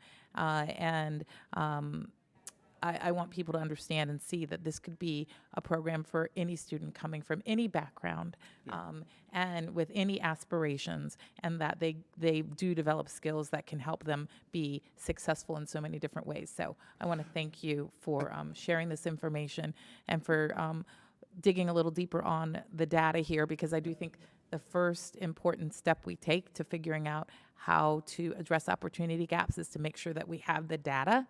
And then once we have the data, we can look at how we can address the gap. And so I look forward to seeing some progress there and appreciate you taking the first step. Thank you. I would also say that, just to say that, the students also have a good opportunity just to explore different career options within our programs as well. And we have many. So, I mean, you look at health and medical, you look at business, you look at IT, you look at culinary, automotive. We have a wide variety of career pathways, and I think it really gives a student, an opportunity to really explore that before they take that next step to see if they really like it or maybe not. So, sure. Thank you, Mr. Grady and Mr. Martini. Ms. Van Doren, do you have any questions or comments? Thank you. So, Mr. Martini, when do we have HVAC coming? I was ready for this one. I know you are. I know you are. Well, one of the things It's going to be on my tombstone. One of the things that we are looking at is we are looking at our energy and sustainability class and really pushing that. And I think that's where we will have some of, or the concepts of, heating and air conditioning. It won't be full-blown heating and air conditioning because at this point, looking for a space for the equipment and the students for that, we just don't have that right now. But I'm with you that I think we do need to support and promote heating and air conditioning. I think we also need to be looking at some of the other things that we can kind of put students into that can lead to that, because I think there's a lot of computerized and mechatronics that are within the systems now. And I think we also need to be highlighting that and showing that pathway. And so we're getting there. We're not where you want to be. We're not where I want to be. But I think we're starting to make progress. Yeah, Small steps, but we're making progress. I've basically been led to believe that there are kind of three sensors that people have to be able to master. And if you can do one of those three, you're going to be all set for the future economy in terms of programming it, knowing how to work with it. And to me, that ability is something that could go into any of the areas at the Career Center. And I think we're really lacking in the HVAC. And I think we have NOVA, which has an HVAC program that we could clearly be feeding the kids into and even do potentially dual enrollment. Right. And then I think APS offers a wealth of opportunities for internships. So I will keep pushing this because I think it's a opportunity right under our nose. Okay. Okay? Yep. So, Ms. Johnson, I'm going to just make a comment now to you. I don't need a response right now, but it's something that has a bridge from this presentation to the program of studies. I've heard a lot of concern about the Arlington Tech program of studies and that it is not available. I've been looking at the structured course pathway that exists on the website, and it has evolved over time as we've grown the program. And I think we need to be very explicit about what's in that so that families know what they're signing up for when they sign up. And I think that there are courses that kids are being asked to take that aren't in this or in the program of studies. And I think personally think there's a rigidity to this curriculum that was not originally planned. So I want to raise that as a topic of concern because I think it will have an effect on the pathways for our students. So I'm bringing it now, I'm putting a little bookmark here, and I'm asking the superintendent, how do we articulate for the community exactly what these pathways are in Arlington Tech, and how has it evolved, and did we as a school board approve that program of studies? Because I don't think we did. So I'm just making that right now because it's a question I have that bridges this CTE Arlington Tech presentation and the program of studies. Okay? Can you just elaborate a little bit on the bridge, on how you're bridging it? Arlington Tech is part of the CTE presentation, correct? That's the topic. It's CTA. I looked at it as a CTA adult education monitoring report, so I didn't. It says read that Arlington Tech. And okay, so you're just tying.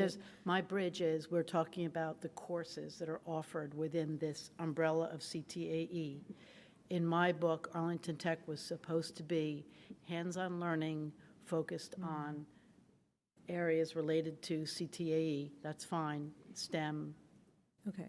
And I have a concern about the articulation of the pathways in that program, how those were reflected in our program of studies, and whether or not we as a board approved this pathway at this particular program, and I'd like that to be a follow-up. So this is the career CTAE at the whole school level, at all the comprehensive high schools in Arlington Tech, is that correct, in the middle schools? Correct. Okay, so. Okay? Okay. That's my connection. It's, Okay. there is a piece of it that's Arlington Tech, that was the presentation.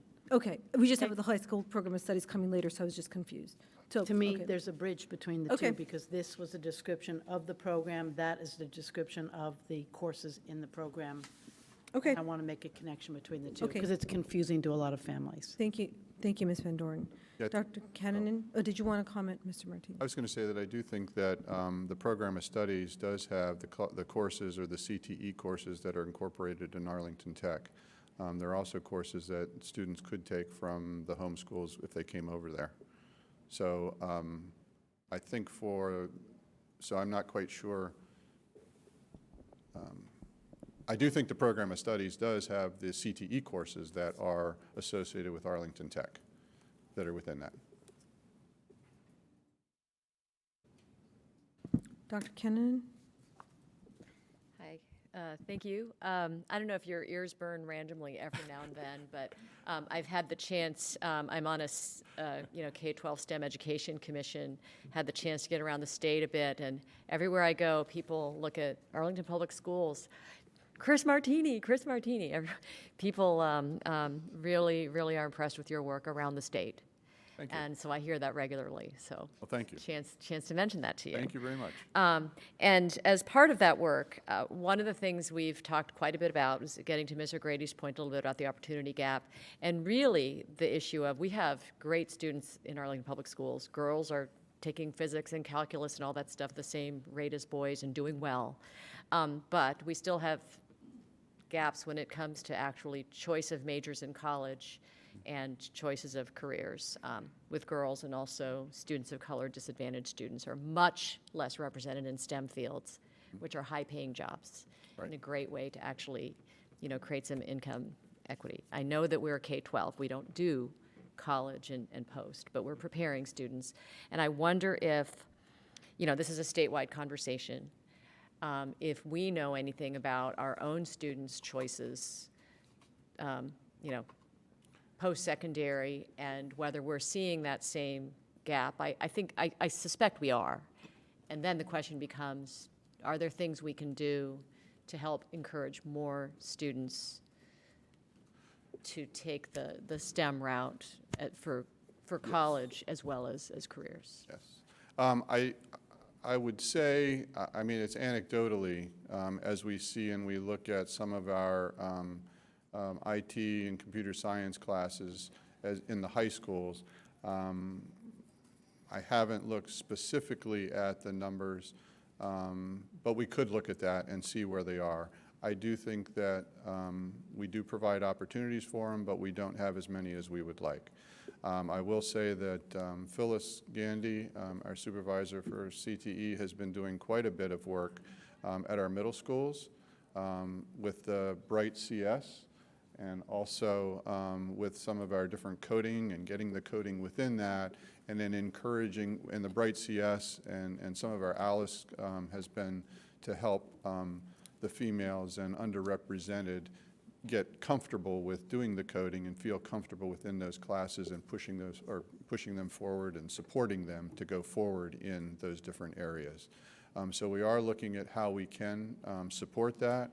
We're also looking at, that was one of the things for our Perkins plan that we have to work out as well, is the underrepresented that are in some of our classes, and also the non-traditional, which are male and some in female courses and female and male courses. We are looking at our classrooms, at the materials that we have, and also what they look like to make them more appealing to all students. So we are starting, we have been working on it. We're going to continue to work on it. Are we where we want to be? No. But we are trying to move forward with that. So might it be something that we'll be able to track going I think we forward? can, Will there yes, be we'll look at how we can pull the data from the different courses, and we can start, really looking at that to see where that is. We do have one report. I mean, it's a non-traditional. It's not in specific courses because it's in cosmetology and automotive as well. And as we've been tracking that, the state has kind of changed a little bit. They've changed some of the non-traditional courses. So we've dropped down, most of the people in the state have dropped down as well. So we do monitor that. We're at about a 24% rate, and I think that the state average is around 27, 28. So we're a few points lower than it was the year before. We were above, but like I said, they changed a little bit. But I think we can specifically look at the courses that you're talking about instead of just looking at that one and kind of see how we fare and then kind of follow that through the years. Yeah, and I mean, again, I don't know if we're able to track, but I would really love us to start learning more about what our students are actually doing beyond grade 12. But we can. What we do follow up 1 year out with our program completers. So those students have taken a sequence. So we can look at that, and we can start pulling that data and kind of look specifically at the areas that they're going into from there. It gives us mostly. It gives us, if they're working, if they're going on to post-secondary education, if they're in the military, and then are they in the area that they studied in high school. But we can go ahead and start pulling a little bit more from that data in that area. That'd be great. I had told Ms. Talento I had 3 questions, but I'm going to cut one so that, because those, I asked a lot of follow-ups just now. So one more topic. Ms. Chung and I were at a panel just last week where we heard from Virginia Tech and George Mason, et cetera, talking about all the innovation campuses that are going to be cropping up in our area, one of which is right here in Arlington. George Mason is planning an innovation building program on their Arlington campus. Are we looking into ways to perhaps collaborate with some of these post-secondary, universities to find opportunities for our students while they're high school students? We are. We're participating in the NCCI, the Northern Virginia Node, which is cybersecurity, and that's with businesses, with universities, and with secondary schools. And we are participating with them, and that's with Northern Virginia Community College. It's also with George Mason. It's also with Marymount University. And we are looking at how we can go ahead and pair up with those. And we are getting some information too from Virginia Tech, which we would like to follow up with as well. But I think it affords us a good opportunity to be able to connect with them and to see where we might be able to make some of those connections. I know George Mason is interested, in some of the higher level IT programs, and then how we might be able to pair with them on some of those. And it might help us out with, as we're looking at like cloud computing and maybe the next generation, you know, it's always hard to keep up with getting teachers within that, but if we might be able to pair with a university, we may be able to, you know, use their expertise for helping teach our students before they get to them. So, thank you. You're welcome. Thank you, Dr. Kennan. I did have a question. I just wanted to follow up on a little bit of what Dr. Kennan and Ms. O'Grady discussed regarding slide 8. So I appreciate that you're going to be looking deeper at this data, but I also, as I've mentioned many times before, when you get data, I think it'd be very helpful to disaggregate it even further. So we have a lot of Hispanic students that are also English language learners. So understanding, is it a language challenge? I don't know if work certified tests allow for accommodations. I don't know if we have that kind of work, but understanding that data, I think would be very helpful in ensuring, are we making movement forward? What are the challenges that our students are facing? Understanding how many of our students are special education students with disabilities. Is there an impact there? Because then we start to see, is it an academic piece? Is it an expectation piece? Is it, you know, what is their path, and sort of seeing where they've come from, what is happening? Because if we just continue to put them in these bigger blocks, we're going to continue to get the same data, and we're going to continue to try the same techniques to address things that aren't specific to the student, because we don't understand if they have a multiple needs that need to be addressed. For instance, a language need or a disability need, or if it's just training that we have to provide our teachers in a deep equity in other intercultural communications and so forth. So I would ask that you look at this, and then I think it follows on to what Dr. Cannon was saying about understanding, once you have that data, seeing what courses they're taking, and are they being, sometimes people are students are being referred to classes, CT courses. Are we by again, lack of training or lack of understanding, putting kids in places where, you know, they really could actually be excelling in someplace else? So having that data, I think, could be of great value to what the work that you are doing, and the students that you all are working with. I know that your passion and commitment is there to make sure that all of our students have access to all of this work. And I think if we have the ability to break that data down even further, you'll be able to see why you dropped. It might even show you something that you missed, and then try to then make a big leap forward next year, especially as we're working with outside collaborators, having more of the work that we're doing. This is very exciting to hear all the work that you're doing. So I thank you for the presentation. That's the only comment I have this evening, is just to please look at that, just get more granular on the data. Okay, will do. Go ahead, Dr. Kim. Make one comment on that, though, too. I think it's really important. I think part of what I wanted to say as well, though, is that in addition to passing the certifications and doing well in these courses, there are students who, like I think it's a girl you described, woman who had done the auto and went into engineering in Wisconsin, things like that. There are students who are in these courses who if they took calculus, they could get a 4-year engineering degree. But they might need to be pulled from the path they're on to get onto a more advanced track. Because they are different, but there are kids who are doing this stuff who could be doing some of that higher level stuff as well. Right. So I guess I would just encourage us to think about the different ways kids can get counseled and coached to take some of the higher level courses. And I know that's what Arlington Tech is all about. So we're all preaching to the choir here, I guess. Any other questions or comments? Ms. O'Grady? I just want to follow up on what Dr. Cannon just talked about. I was at a... It's all good.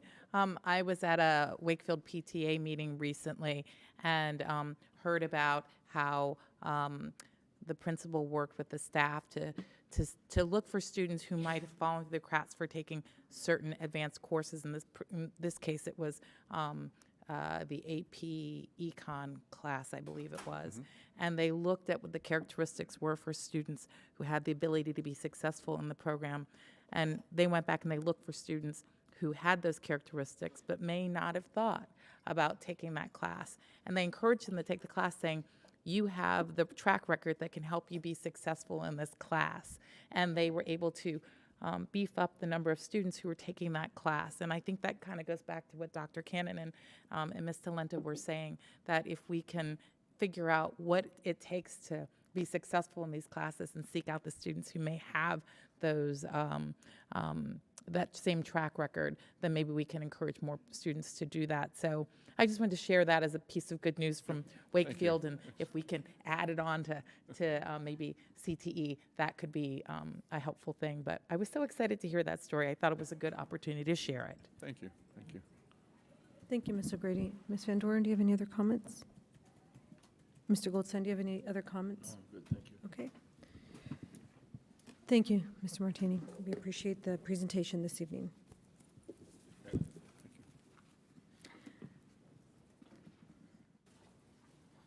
And thank you, Ms. Chung, Principal Chung and Ms. Gandy for being here this evening as well to support your colleague in the presentation.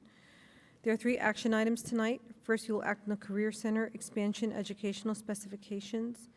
Ms. Johnson, would you please introduce the item? I'm actually going to turn the next 3 items over to Mr. Chadwick for introductions. Yes, Mr. Chambers is going to present this item.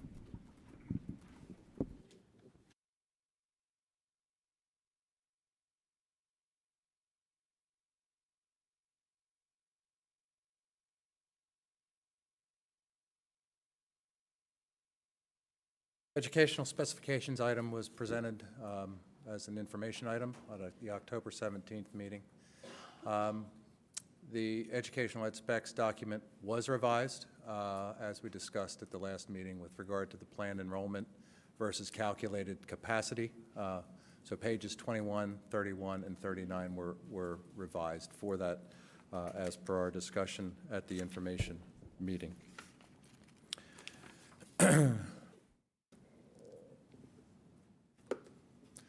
With regard to planning parameters, we made a change in the presentation, and this is the changes that basically were made throughout the ed specification document. But the planning parameters are aligned with the school, APS, and the Department of Education strategic initiatives, and the program capacity analysis for the following instructional programs inform the facility requirements in these ed specs. So essentially, with the program, we were looking at seats. We were looking for the capacities for the programs, which subtotaled with the Arlington Tech, the CTE Academic Academy, the additional 800 seats that have not been determined, Academic Academy, English Learners, formerly HILT, and the PEP program totaled 1,900 seats. But when we looked at the calculated capacity, we provided additional space, and that space was for growth of the programs. So we, in this chart, have made a modification for the allowance of growth from the CTE, from the neighborhood high schools, Academic Academy, English Learners, and the PEP programs, 294 students or spaces that would be in the capacity, the calculated capacity, taking it to the 2,194. I did want to note that we really didn't break it into the individual programs because a lot of the spaces are shared. We wanted to make sure that the seats were provided.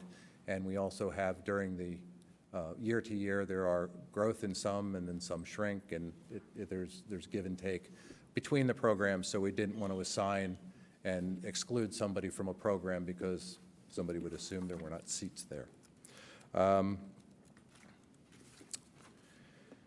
So the summary of calculated capacity is the same as we are planning on working with, of the 2,194 students and the 122 teaching spaces. So that is as was presented at the last meeting for information. We did add this information as well. There were some questions asked about how the spaces were determined for the program, and the quantity and size of the spaces in the ed spec were determined with a variety of inputs. And that included the Arlington Career Center and Department of Teaching and Learning leadership, guidelines from the Virginia Department of Education, comparable facilities provided at other APS high schools, current best design practices for similar schools and programs, and lessons learned from other recent projects. The space program assumes that the undersized and inefficient spaces in the existing facility will be improved to reflect the current requirements and programs. And the refinements to the space program will occur as part of the typical design process. We will work with detailed plan review with Career Center staff as well as Department of Teaching and Learning as we specifically design the facility as it evolves in the design process. The next steps in November of 2019 to February 2020, we are going to continue with the BLPC PFRC meetings, and there'll be additional ed spec refinement is expected during the phase of design options are developed. In March of 2020, school board will be provided with information and action on the proposed concept design, and in June 2025, or June 25th of 2020, school board action on the capital improvement plan is anticipated. Recommendations is the staff would like to recommend the school board take the following action, and that is to approve the Arlington Career Center expansion and educational specifications document dated November 6th with the amendments or changes that were made, 2019, and attached to the presentation. Also to direct the staff to provide an update on the ed specs highlighting any refinements concurrent with the proposed concept design in March of 2020. So any additional changes that we make through that.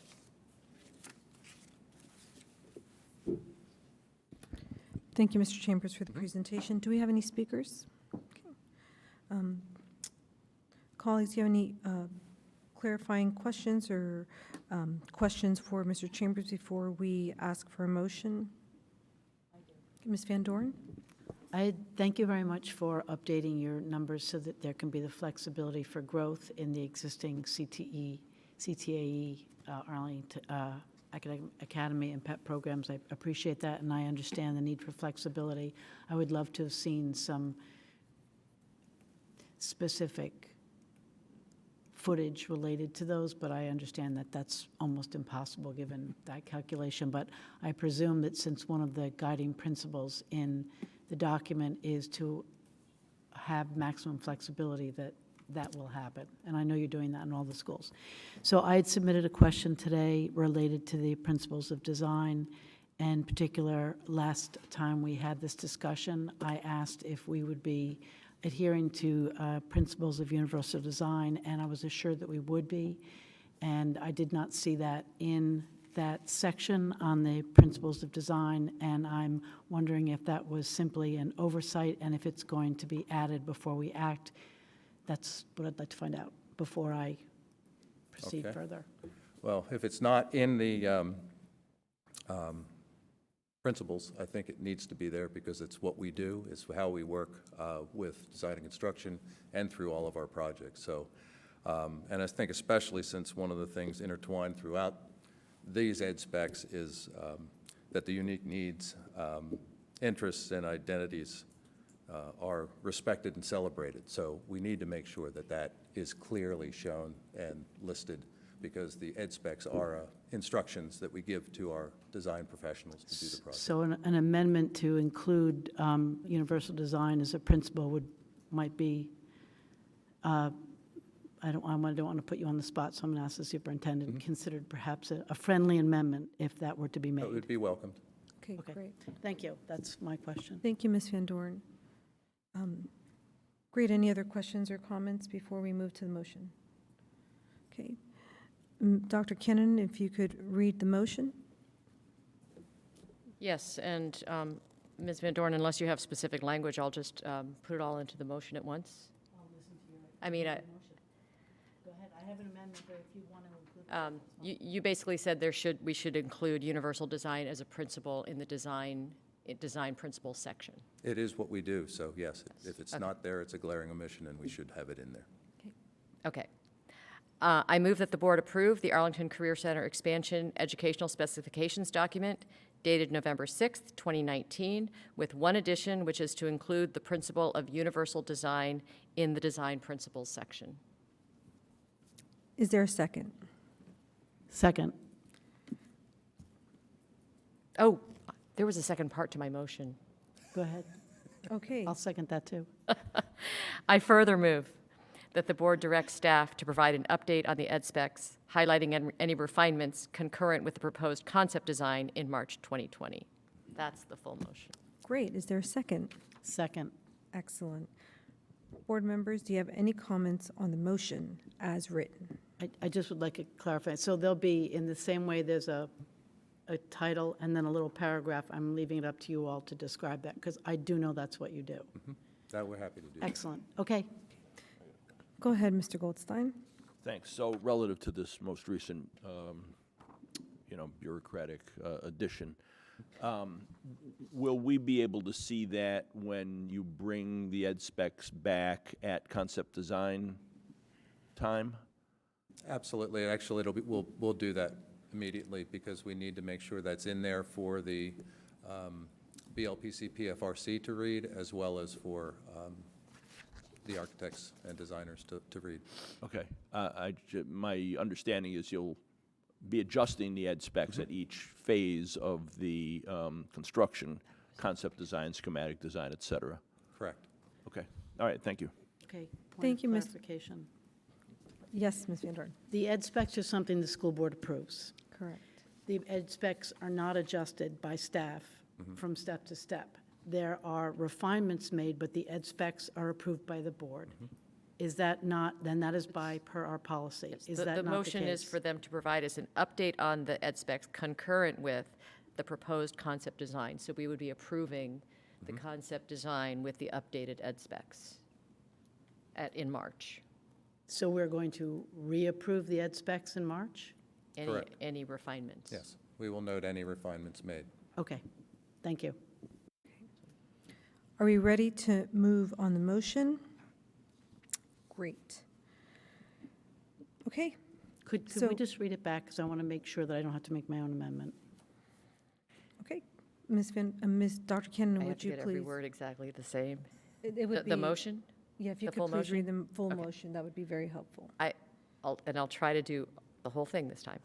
I move that the board approve the Arlington Career Center Expansion Educational Specifications document dated November 6, 2019, as presented, with one addition to include the principle of universal design in the design principles section. I further move that the board direct staff to provide an update on the ed specs, highlighting any refinements concurrent with the proposed concept design in March 2020. Okay, we are now ready to vote on the main motion as it was read. All in favor, please say aye. Aye. Any opposed? The motion passes as read, 5-0. Thank you. Thank you, Mr. Chambers.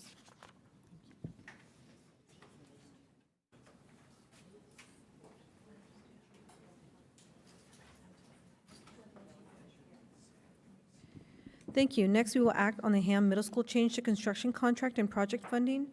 Mr. Chadwick? Good evening. Good evening. So I am bringing back the change the project funding for Dorothy Ham Middle School for action. We presented the materials to you on October the 17th at the school board meeting.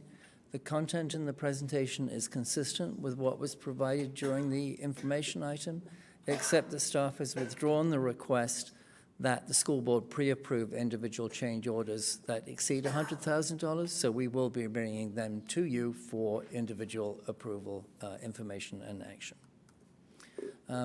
The request is to increase total project funding to $43,050,000, using an additional $3.9 million from the capital reserve, and the current balance of the reserve is at $36,090,000. Staff recommends that the school board approve the transfer of an additional $3.9 million from the capital reserve to the project, approve revised project funding as proposed in Exhibit A, having a grand total funding available of $43,050,000, and direct staff to pursue additional funding from Arlington County to the extent that increased costs are applicable to agreed jointly funded items. Thank you, Mr. Chadwick, for the presentation. Ms. Elliott, do we have any speakers? Okay. Colleagues, do you have any clarifying questions? Okay. Ms. Van Doren. I just want to clarify, and I'd like to ask Ms. Johnson this question. I think I'll speak for myself. It concerns me that we have needed to go over budget on this project and the following project, although I certainly understand it. But I want to make sure that the superintendent and the staff are committed to minimizing this increase and to the maximum extent possible, stay closer to the existing budget in whatever negotiations and work that they do. And I'd like to hear from the superintendent that you really do feel that this is as far down as you feel we can get this at this point, and that the UN staff will continue to work to reduce that number. I do believe that this is as far down as we can get it, and there has been ongoing communication with staff to really kind of, review what has led us to where we are right now. And that monitoring and the updates that are required will continue. And we have a specific plan in place, and I believe Mr. Chadwick could speak to that a little bit. Yes, I can continue to say that we're totally committed to that. And once this action is made, that gives us clear direction to negotiate every item as hard as we can. And as you know, as we presented before, we believe this is the maximum, and we includes many items which we would traditionally negotiate below the amount that is initially requested. Thank you, Ms. Van Doren, and thank you, Ms. Johnson. Mr. Goldstein, did you have a clarifying question or comment? Just a comment. Yeah, thank you, John, for removing that that request for the pre-approval, the pre-approval of the changes. I was very concerned that the board would not be exercising its fiscal responsibility, in that case, if there were a blanket pre-approval. And I'm happy that this change kind of draws a line and properly identifies the roles for the board and the staff. So thank you. Thank you, Mr. Goldstein. We're now ready to vote on this item. May I have a motion, please?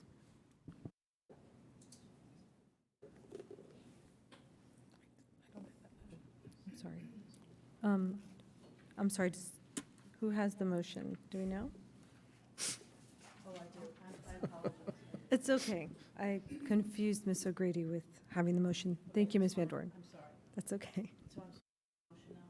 Yes, Yeah, please. okay. That would be great. Thank you. I move that the school board approve the following actions.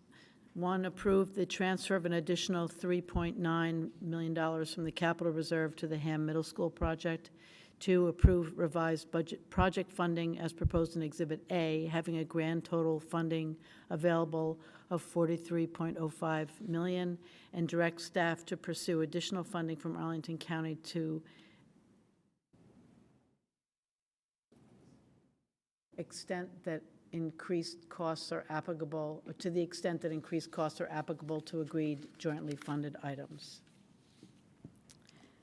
Thank you, Ms. Van Doren. Is there a second? Second. All in favor, please say aye. Aye. Any opposed? Motion passes 5-0. And our last action item is the Heights Building change to construction contract and project funding. And Mr. Chadwick, you'll be presenting that as well again? Will. Okay, thank you, Mr. Chadwick. The floor is yours.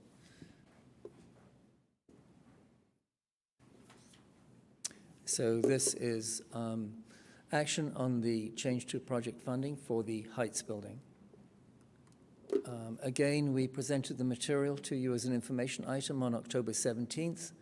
The content in the presentation is consistent with what was provided during the information item, except that, again, we have withdrawn the request that the school board pre-approve individual change orders that exceed $100,000. So we are asking for an increase of the total project funding to $106.6 million, using an additional $5.6 million from the capital reserve. The current balance of the capital reserve is $36.09 million. Staff recommend the school board take the following actions: to approve transfer of additional $5.6 million from the capital reserve to the project, approve revised project funding as proposed in Exhibit A, having a grand total funding available at $106.6 million, and pursue additional funding from Arlington County to the extent that increased costs are applicable to agreed jointly funded items. Thank you, Mr. Chadwick. Ms. Elliott, do we have any speakers on this item? Okay. Colleagues, are there any clarifying questions or comments? Okay. Do you have a comment? Okay. Same comment as the last item. Thank you for removing that pre-approval. Excellent. We are now ready to vote on this item. May I have a motion, please? Chair Talento, I have a motion. Excellent. Okay. I move that the school board approve the following actions: transfer of additional $5,600,000 from capital reserve to the project, revise project funding as proposed in Exhibit A, having grand total funding available of $106,600,000, and pursue additional funding from Arlington County to the extent that increased costs are applicable to agreed jointly funded items. Is there a second? Second. All in favor, Oh, please say. we have comments first, Oh, please? yes, my apologies. Are there any comments? I'm sorry, I just feel the need to say the same thing that, as my colleague, Mr. Goldstein, just did about the comments that I made for the previous item on HAM are applicable, if not more so, to this, and would like Ms. Johnson's assurance that we will be striving in every way possible to reduce these costs. Yes. You have that assurance. Thank you. You've started that work. And from me also. Thank you. Thank you. So all in favor of this motion, please say aye. Aye. Any opposed? Motion passes 5-0. Thank you, Mr. Chadwick. You're We welcome. appreciate your presentations.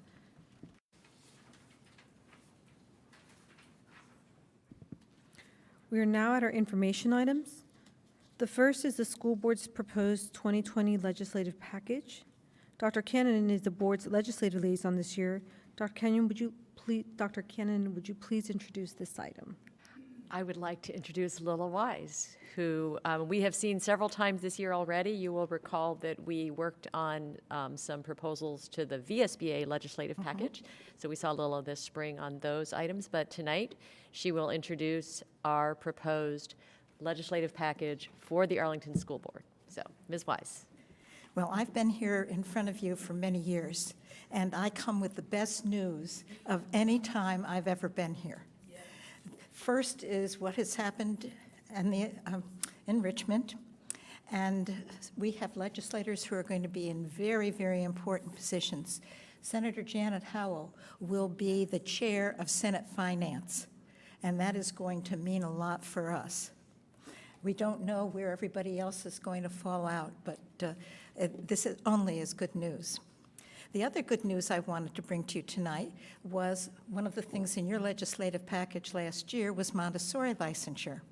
And Patrick Hope, Delegate Hope, carried that legislation, and while it didn't go through that way, it came through in a way that allows a school division to go to the state board and say, we want this licensure. The guidelines were approved the last state board meeting, and they are going to go this next state board meeting, which is next Wednesday. And so at that point, then, we will be getting the guidelines, and we can go ahead and apply for the Montessori licensure. So feel pretty good about that. Yeah. Okay, now with your legislative package, a lot of things here are the same. But a big change this year was the fact that the State Board of Education completely revised the standards of quality. And standards of quality are what drive funding. And so in total, what they were suggesting would be an extra $1.3 billion. So obviously, not all that is going to happen. But I do have some of the parts of it in our legislative package. For example, we want to, the at-risk add-on and the prevention and intervention and remediation funds are all going to be put together into an equity fund. And so this is one of the things the governor feels strongly about, and most of the General Assembly feels strongly about. This is where we need to focus, is with our kids who need more services and more help. They're looking at adding to the ratios of teachers to students in ESOL. Of course, we always want them to keep the cost of competing. You know, this is what Planning District 8 school divisions receive extra funding because of the cost of competing with other school divisions, especially for us in Maryland with Montgomery County or with District of Columbia.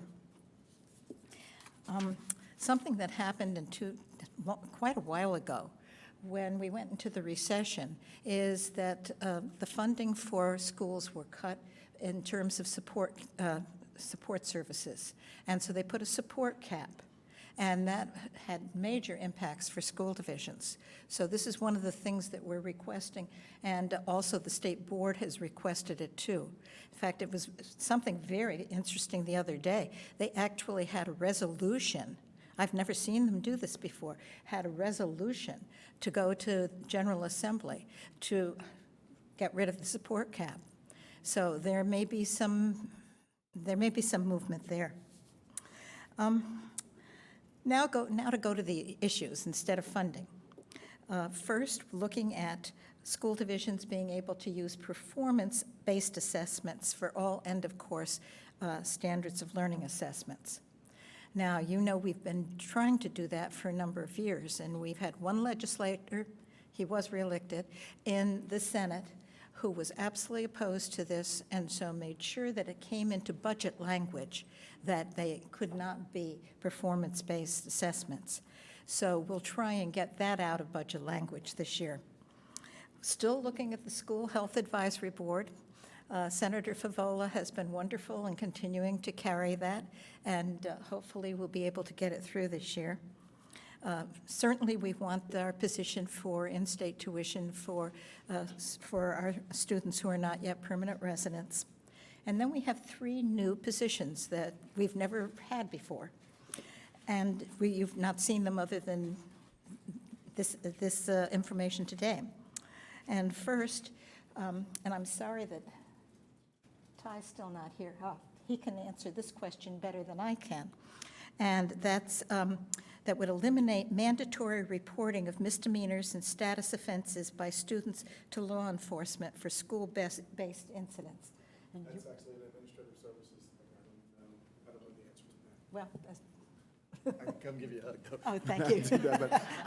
That's better than answering the question. I don't know that would come through administrative services. Yeah, okay.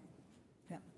But again, this is a reflection on the whole school to prison pipeline and the difference between things that are disciplinary actions in schools as opposed to things that are handled by the police. So the second one is further there, and that's support legislation that would decriminalize disorderly conduct for school-based offenses. Now, I doubt seriously if this is a huge issue for us, that our school resource officers aren't arresting kids for disruption in classrooms. But over the state, that has really been an issue. And I've already been talking to some of my colleagues about this who are totally opposed to this position. And they're saying to me, but how are we going to maintain discipline in our schools if we can't do this? And I'm saying, well, wait a minute. What is it that you want kids arrested for? What's disorderly conduct? Well, a fight. Well, no. An assault. You can arrest them for an assault. What about, sexual assault? There is something for that. So this is something that started last year in General Assembly, and this was from the Richmond area. As I say, most of my colleagues are in opposition to this. They do believe that it will impede them from handling discipline. So we'll see how that goes. I think that there is some real push to doing that. And then our last position, this is one that really excites me. And in fact, I talked to Delegate Hope about it today, and I said, if the board approves this, would you like to carry this legislation? He said, absolutely. I certainly do. This came about when we had the roundtable with Senator Kane and the Secretary of Education with what do we have, about 20 high school and middle school students. And when they were talking about how do you keep kids from doing this? And the kids said, what you got to do is you got to tax. You've got to make it so expensive that they're not going to be able to afford doing this. So got this position that would impose a statewide sales tax on e-cigarettes and vaping materials, or would allow localities to also impose such a tax. So maybe if the state decides we don't want to go in that direction, Arlington might. And I haven't added, and I will if you think that this is a good idea, and indicate dedicated to public education, that the proceeds of the tax would be dedicated to public education. So this is going to be an exciting year. We're going to see some of our legislators tomorrow. They are coming to visit with the superintendent. And then we've got another group coming next week. So as you know, we are so fortunate to have the legislators that we have. They support us. They do everything that they can for us. And we are really, really grateful. So I'll be glad to answer any questions. Thank you, Ms. Weiss. We really appreciate you being here and sharing this with us. Ms. Elliott, do we have any speakers? Okay. Colleagues, are there any questions or comments on this item? Ms. Van Doorn?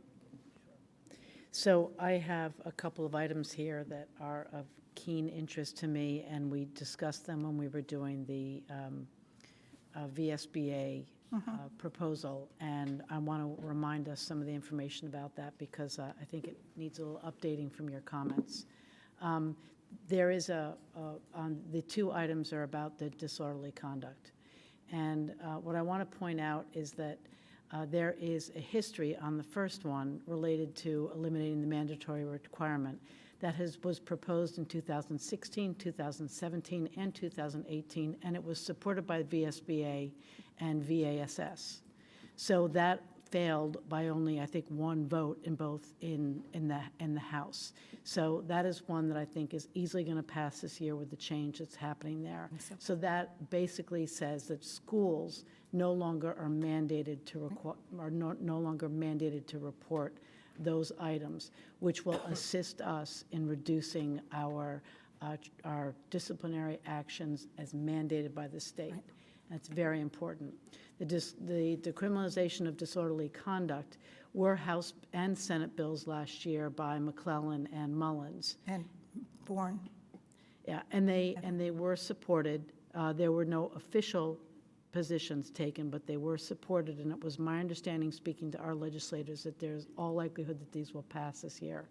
And this is very important because when it comes to reducing the trajectory of students into our juvenile and then adult penal system, this is where it begins.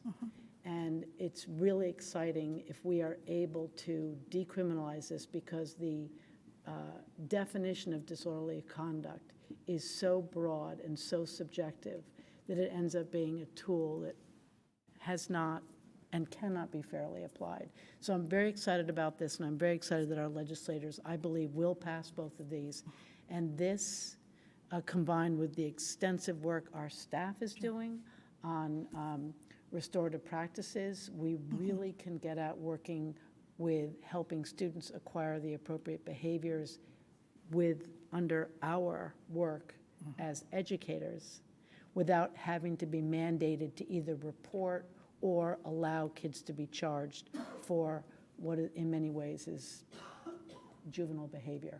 So that combined with a new Commonwealth's attorney who is also looking at combining all these practices from the courts to the police and the codes against which kids can be charged, as well as our own practices to minimize that. I think we kind of have the trifecta for change. Yep. And I'm so excited about this, and I really appreciate your pushing it forward. If I can be of any help convincing anybody that they ought to support this, I'd be more than happy to that. And I know there are a lot of people down in Richmond who are already lobbying on this, so happy to help with this? Well, Delegate Sullivan is one of the people who's going to be here tomorrow, and so I am going to talk with him. He is on both House Education and Courts of Justice, or he was.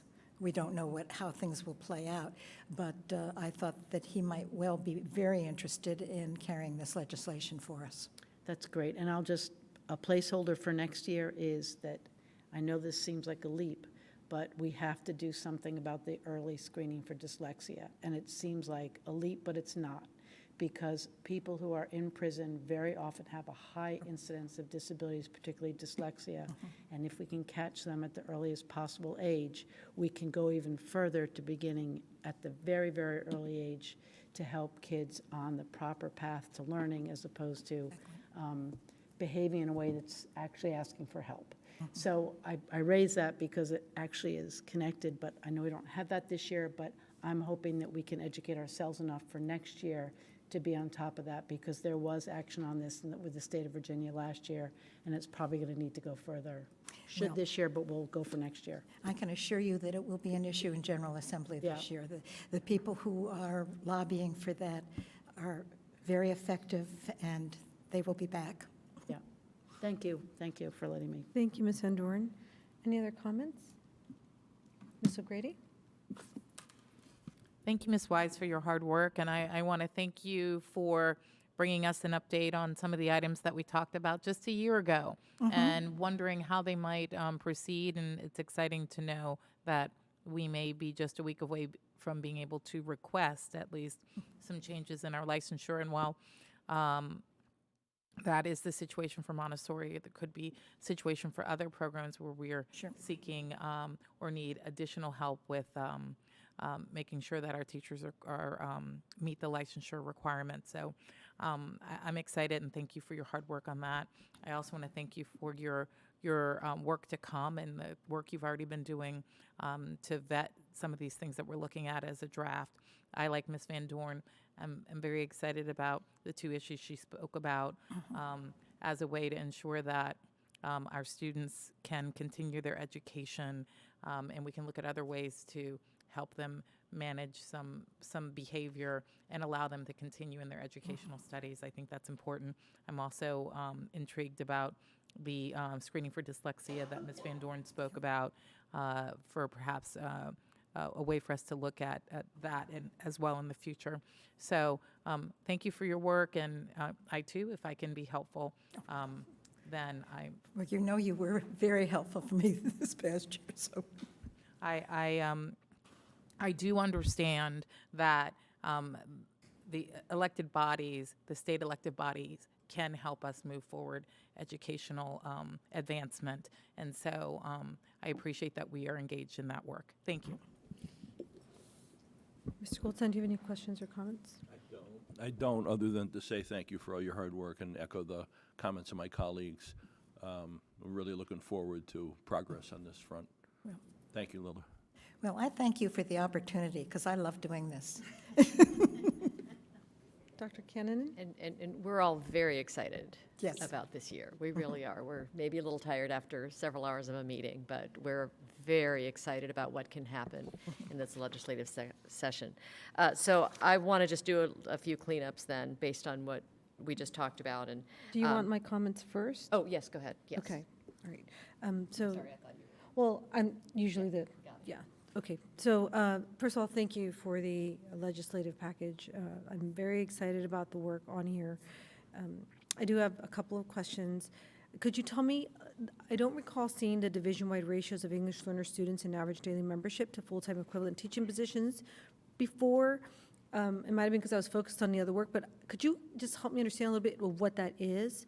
It's under funding, and it says the Arlington School Board supports increasing the division-wide ratios of English learner students and average daily membership to full-time equivalent teaching positions. I think you did describe it, but I didn't catch it fully. Well, essentially what they're looking at is providing more teachers. And Okay. they're going to go to a different kind of way of doing it. It used to be you had a ratio of so many to, one teacher. And so now they're looking at it in terms of where the kids are. So if you have kids who are at the very bottom level, that you'd be a better ratio. If they're the kids who are almost ready to go. I see. So- That makes a lot of sense. Yeah. So they were just taking this whole group and saying, okay, we're going to give you a ratio without understanding the specific needs of the different levels of of English language attainment, and the recognition of what the actual resources required at those different levels. Yeah, That's and this excellent. came from the State Board That's and the excellent. Standards of Quality, and they have done an absolutely I've read about incredible this. job. It's 35 pages. Dr. Kahneman has read it, and with all sorts of stuff, and they are putting it out there, and it goes to the General Assembly. I mean, that's how the code reads, but they're pushing that that they're going to have to more or less reject it, then just say this is fine. Because this board is it's the most active state board since I've been doing this. Great. Oh, that's pretty exciting too. It used to be, you go to state board meetings, but now it's real good stuff. Yeah, thank you. So the other thing I wanted to comment on is, I want to just say thank you for the language on providing in-state tuition to students, and I appreciated the generalization. In the past, it's only been focused on DACA, but where DACA is, the instability in DACA, it really needs to be all students, if you can prove Virginia residency, should be getting in-state tuition. End of discussion. And I know that they've been bringing this bill forward. They've brought it in different ways. I'm very hopeful that this year we will actually get some movement. And so I just really wanted to say thank you for that. And for all of the work that we're doing on the restorative justice front, I know that Virginia over the last few years has really been working on this. And I have attended Virginia School Board Association meetings, and what I heard from the fear of our other jurisdictions is they just don't have the resources, and that's their fear. But really, if we can help as a state understand what restorative justice looks like. It's not always about resources, it's about implementation and training of practices that don't require you to take students into these directions. So I'm excited about this. I just wanted to say thank you for that. And I am also interested in the dyslexia, and I just wonder, is it something we could add this year? If there's someone who's going to be bringing this bill anyway at the General Assembly, is there language about the early dyslexia, I can't remember what, RAM-RAS. Do you know, I mean, is it something that we could, since we're not acting on this until next month, I don't know, Barbara, is it something that we could add, considering that there's people lobbying already on it? Because it's something that we've been piloting. It's been done really well here. Well, one of the problems with all this is that you've got two opposing views of how you're supposed to do this. And UVA is supposedly the authorities on this. They write the books and they do all this. And the people who are lobbying don't agree with UVA. UVA doesn't agree with them. And so this makes it a little bit more difficult. So what we did last spring when some of these ideas came up was simply ask for staff recommendation. And I think, Ms. Johnson, if we want to consider that, my recommendation would be that we ask for staff, which is probably going to go to Mr. Byrd, to let us know. And I think my feeling would be, if staff recommends it, why not add it? And if you also Well, are I know that's comfortable going to adding be it. there. What's that? I said, I know it's going to be an issue, and I know Yeah. that there are people who are bringing that in. And when that happens, then I'll get it back to you and let you see, and let you come up with what you think is the direction that we want to go. So we'll discuss it. We'll discuss it Yep. and keep in touch. Thank you, Ms. Wise. Are there any other comments, Dr. Cannon? I know that as yeah, a so there are a couple as a things- liaison on this, I wanted to provide you the opportunity. Okay. Are you done then? Yeah, okay. So, and actually, I do want to comment on one of the things you said, which is really important, and Ms. Talento and I have seen that together, that there's a variety of views on some of these topics across the state. But frankly, and Ms. Talento hit the nail on the head, there is a tremendous difference in resources across the state. And when you only have a classroom teacher, and don't have enough counselors and don't have psychologists and don't have all the people you need to implement programs to support students, you're going to rely on the police officer in the building. I mean, that's the reality in different parts of the state. And so, because one of the things I wanted to say at the end, but I'm going to say it now, this funding that you've listed on the first page, it's kind of the non-sexy part of all this. It's it seems less interesting, but it is so important. It's important for us, but it's also important for all of our friends across the state. They all need more funding, and that's just plain what this is about. The VDOE, with these standards of quality, have described, you know, a better school system, but it has to be funded. And so, to me, that's something that we should all be advocating very strongly to all of our legislators for, because they don't always talk about education, even though they know it's one of the top 3 issues to voters in the state. Somehow it never gets into their top bullet points of things they talk about. Yep. So the funding is huge, and I want to just double down on what you mentioned. The one that sounds least interesting of all, lifting that cap on support services is huge for us and for all school districts. And again, keep in mind, the English language one, even if we have those ratios now, if the state approves the funding for it, we get more support. Instead of us, we're funding those positions ourselves. If any of these things pass and get funded, it just plain brings more funding into our school system as well as the others. So I just want to make sure everyone's really keeping that in mind. You notice I got the support cap in there twice. I got the support cap in support cap, and then I got it into cost of competing. Yes, yes, right.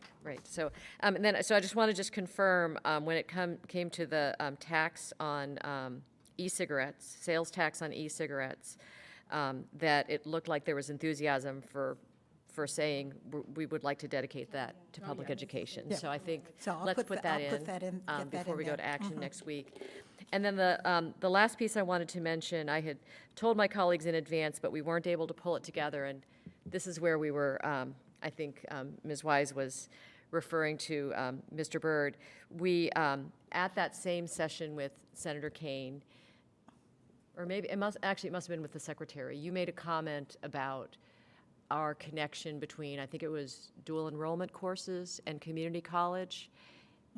And we wondered, it sounded like an issue that you were very clear what the issue was. And if you could describe it, I would be interested in adding that as well, if we could get it on paper. Well, there were several issues. I'll go through them, and you can stop me if I get to the one that most hits the mark. You guys want to hear the issues?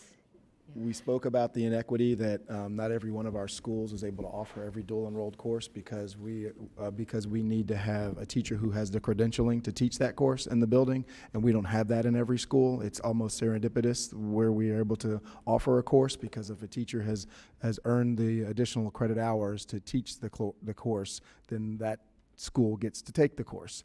We have a nice consolidation of them at the Career Center for our Arlington Tech program, but it's only sporadic out in the other schools. That was one issue. Another issue was the concern with starting a student's transcript while they were in high school and how that might impact their ability to get financial aid later on in their career. So was that the issue?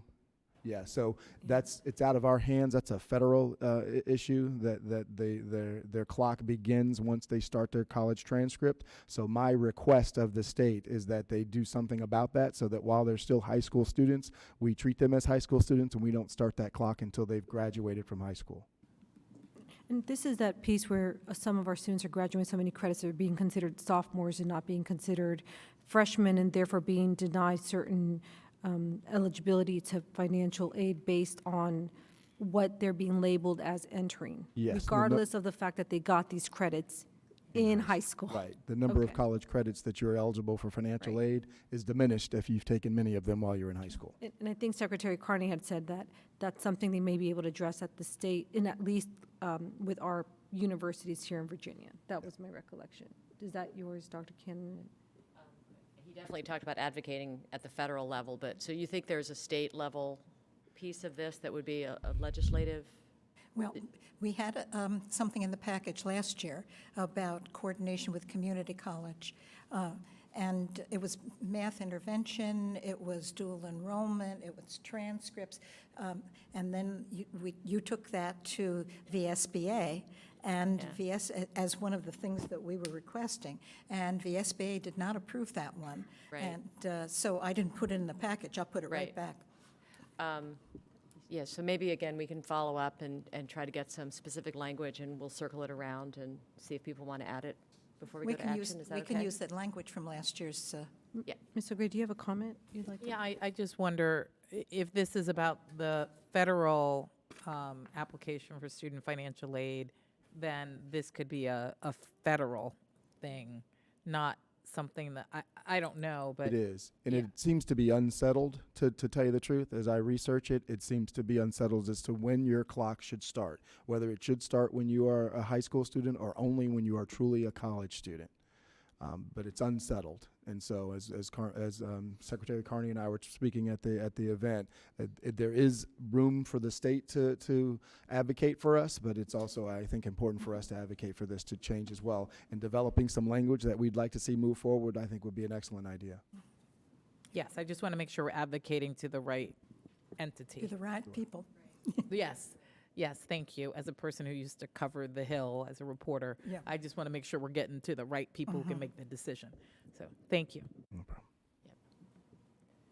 I think there was another piece, though, that you had mentioned at that meeting about the connection between dual enrollment credits and actually getting those credits at the four-year universities. Yeah, we are, And that's Nova has pretty well articulated the courses that transfer to Virginia state schools. They've created a nice connection with them. So we are only encouraging, well, not only, we encourage our students to mostly take courses that are going to transfer to an additional post-secondary school, not just apply for credit toward an associate's degree, but that they can also use at one of the partnering four-year institutions after completion of the associate's degree. So we're not just frivolously picking courses and offering them so that the kid can say that they're in dual enrolled. Instead, we're hopeful that a dual enrollment course will start to lead toward not only an associate's degree, but maybe a bachelor's as well. The question then is there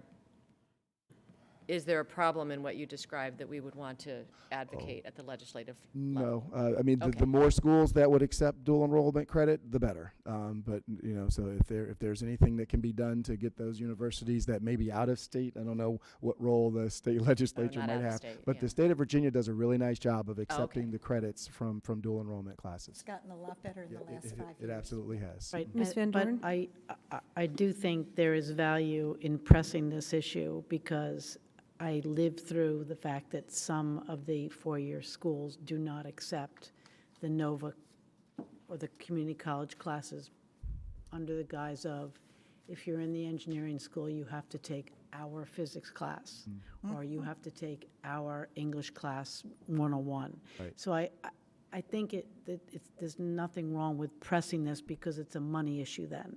Because if the student has taken that and the commitment is that you can transfer it, then we shouldn't be able to say at those four-year institutions, no, we're not going to take that one because we really want you to do our own. So I don't know how to say that articulately, but I think it is an issue.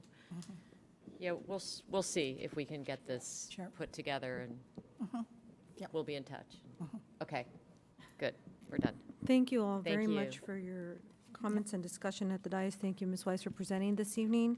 And this item will come back for action at our next meeting on Tuesday, November 19th, and possibly with changes. Yes, So- I have some stuff for you. Excellent. Okay, thank you so much, and have a great evening. Yes, thank Okay.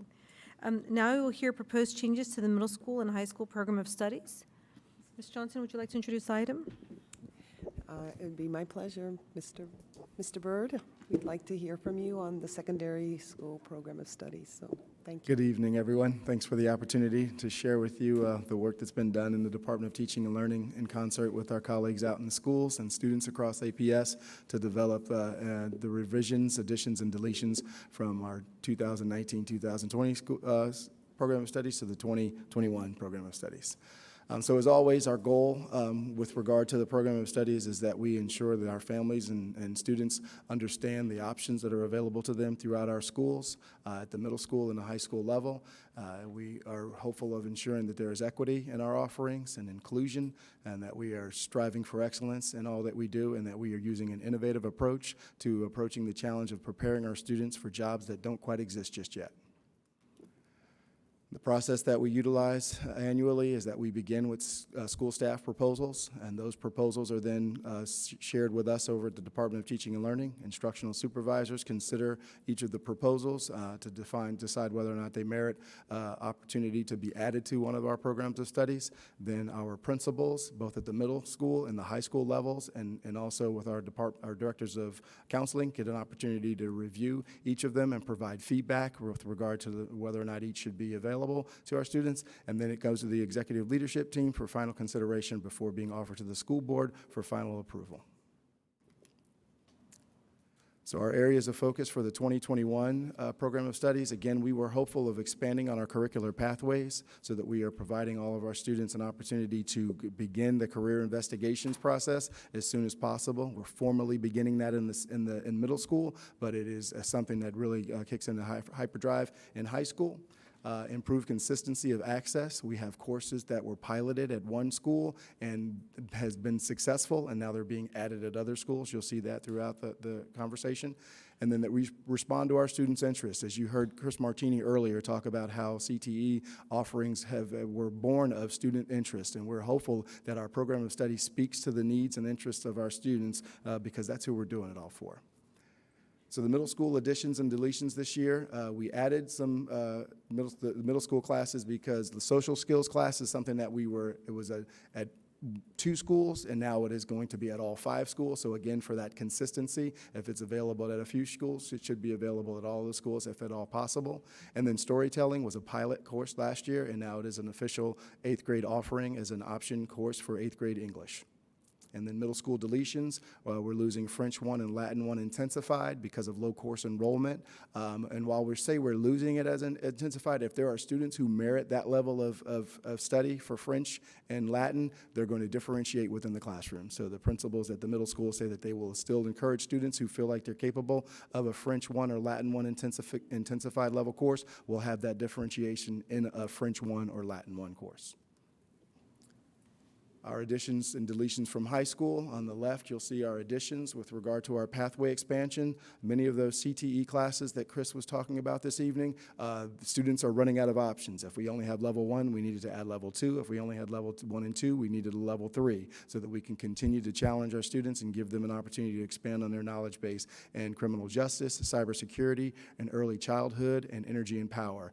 Also, is true of the IB Chinese BSL. We've already had the higher level IB Chinese at WNL, but we wanted to add the SL because it offers an opportunity for students who are not as prepared necessarily for the higher level challenge. It's a significant challenge. They both are challenging, but the SL, it gives us an opportunity to increase the number of students who can access that wonderful curriculum. And then web design is a class that's going to also be added to our pathway expansion.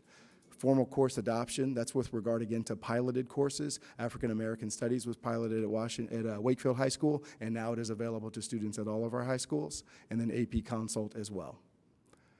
Student interest, our students reached out to school officials and said that they were interested in the 4 courses that you see below: African American Literature, Latin American Studies, Accounting with QuickBooks, IB Computer Science, SL. Again, we have HL. It was nice to offer SL so that more students could be able to enroll in the class. And then high school course deletions, we have low student interest with regard to German 4, and then German Language and Culture AP. They just weren't able to populate those classes with enough students, so they're going to be removed from the book for several years. Some budgetary considerations to think about as we process the number of courses that are going to be added. Based on our staffing requests from summer and fall of 2019, we just there may not be the capacity to absorb additional classes without additional staffing. There is some complex calculus that is utilized to determine which classes to offer and which not to. It's based on student interest, so there may be staff in the building that could teach the classes that I shared on the previous slide. There may not be. If there are enough teachers who have the credentialing to teach the class, that students are going to populate 2 sections of that class, that may mean two less sessions of something else.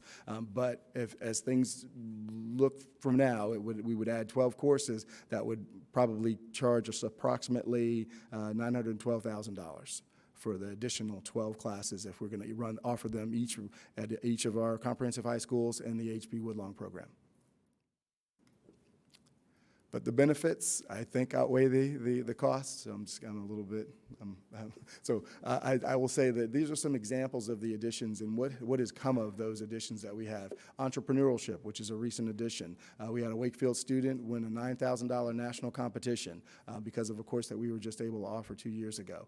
FBI Cyber STEM, a certificate program. We have 94 students involved in that. And again, that's one of those pathway programs that we have to continue to add courses so that the students can compete for that certificate. And in cybersecurity, Career Center student won 2nd place at George Mason University cyber competition. Without cybersecurity, we wouldn't have students that would be able to compete for those that sort of recognition. And then APS will host the annual Hour of Code on December 12th.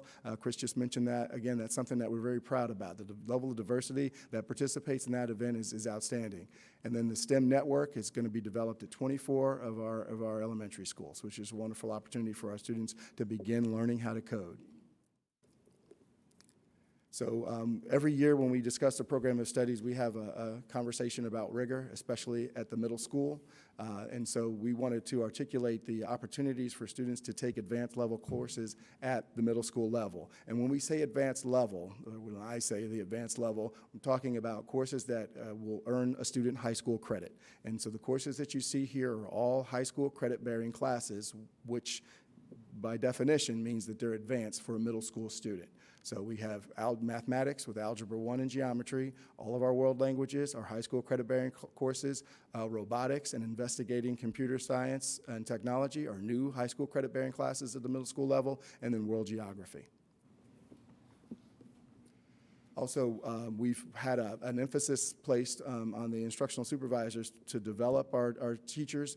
So our professional learning framework worked on the many bulleted items you hear. This is not an exhaustive list, but it is a pretty healthy itemization of the learning that has been going on under the direction of our instructional supervisors and their teacher specialists out and about in the schools to ensure that we are increasing the level of rigor. The math workshop is one I'd like to highlight. I've heard Ms. Johnson highlight this several times as well. It is really doing a wonderful job of preparing our students for, again, that foundational level of information that they need if they're going to go to the high school and be able to compete for advanced placement or international baccalaureate credit or dual enrollment credit. We know that it just can't happen overnight, that students need to be prepared with the foundational skills to be successful in those environments, and we think the math workshop and all of the things that you see here on the screen are helping our students do that so that it's not such a heavy lift when they get to high school. Some examples. I reached out to our principals and directors of counseling to ask them if they could share a few examples. I have many more that I can't share them all. I just thought I'd pull a few. So full implementation of the competency-based instruction through the use of collaborative learning teams. That's Barbara Thompson over at the Arlington Community High School. And those are some of our adult learners. And so giving them an opportunity to participate in collaborative learning teams has been wonderful for them to help them prepare for success outside of school. 180 of our professionals enrolled in the trauma-sensitive schools. Wendy Carrera in our school psychology office. It's an amazing opportunity for our teachers to help our students deal with some of the difficulties that they experience during their middle and high school years. We know that we have a high-stress society here, and we are encouraging students to compete at the highest level of rigor that they're prepared for, but along with that comes the need to ensure that they're safe and healthy socially and emotionally. IEP writing, or goal writing, Heather Rothenbuscher and Dr. Kelly Krug have been working with our special education teachers and supervisors, specialists, to ensure that IEP goals that we're writing they provide measurable, attainable, and and challenging goals for all of our students on an IEP, but it also encourages and entices them to be included into all of our coursework, especially our rigorous courses.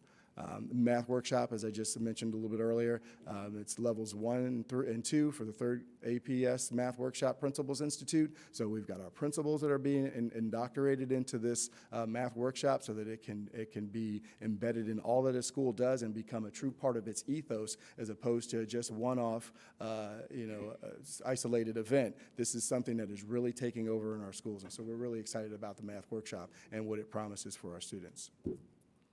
Swanson Middle School, our good friend Renee Harbor over at Swanson. This is just a list of one of the schools and what's going on in professional learning with regard to how we can best intensify rigor, and not just for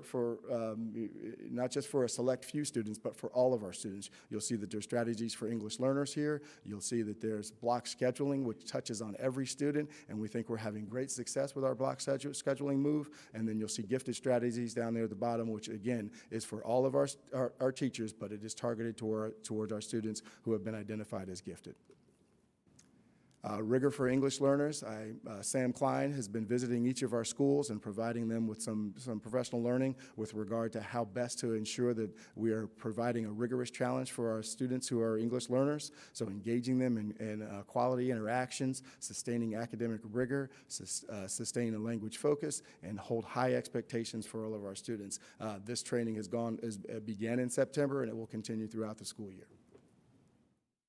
And then for our students with disabilities and those requiring interventions, the Social Studies Department is currently doing an audit of what is going on in any of our self-contained classes to ensure that the curriculum that is expected is being taught in self-contained environments, so that the students who have disabilities or require intervention may be in a sheltered environment, but that their curriculum matches that curriculum that is taught in the regular classroom setting, and that the expectations are high.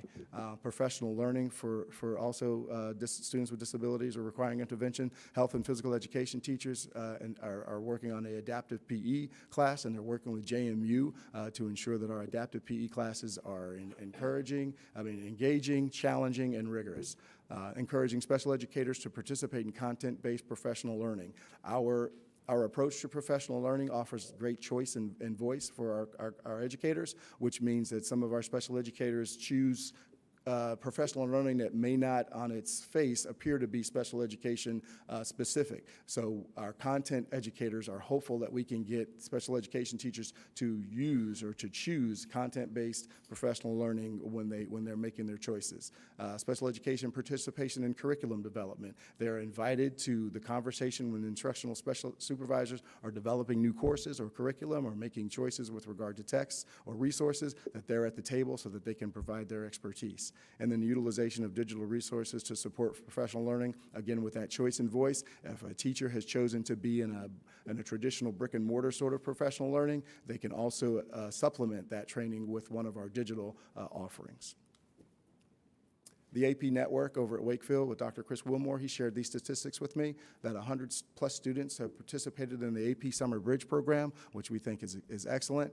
They offer 26 AP courses at Wakefield in the AP network, and 746 students are enrolled in at least one AP class, and there is a breakdown by ethnicity there for you. Obviously, there's some work to do, but we think that those are robust numbers and growing every year.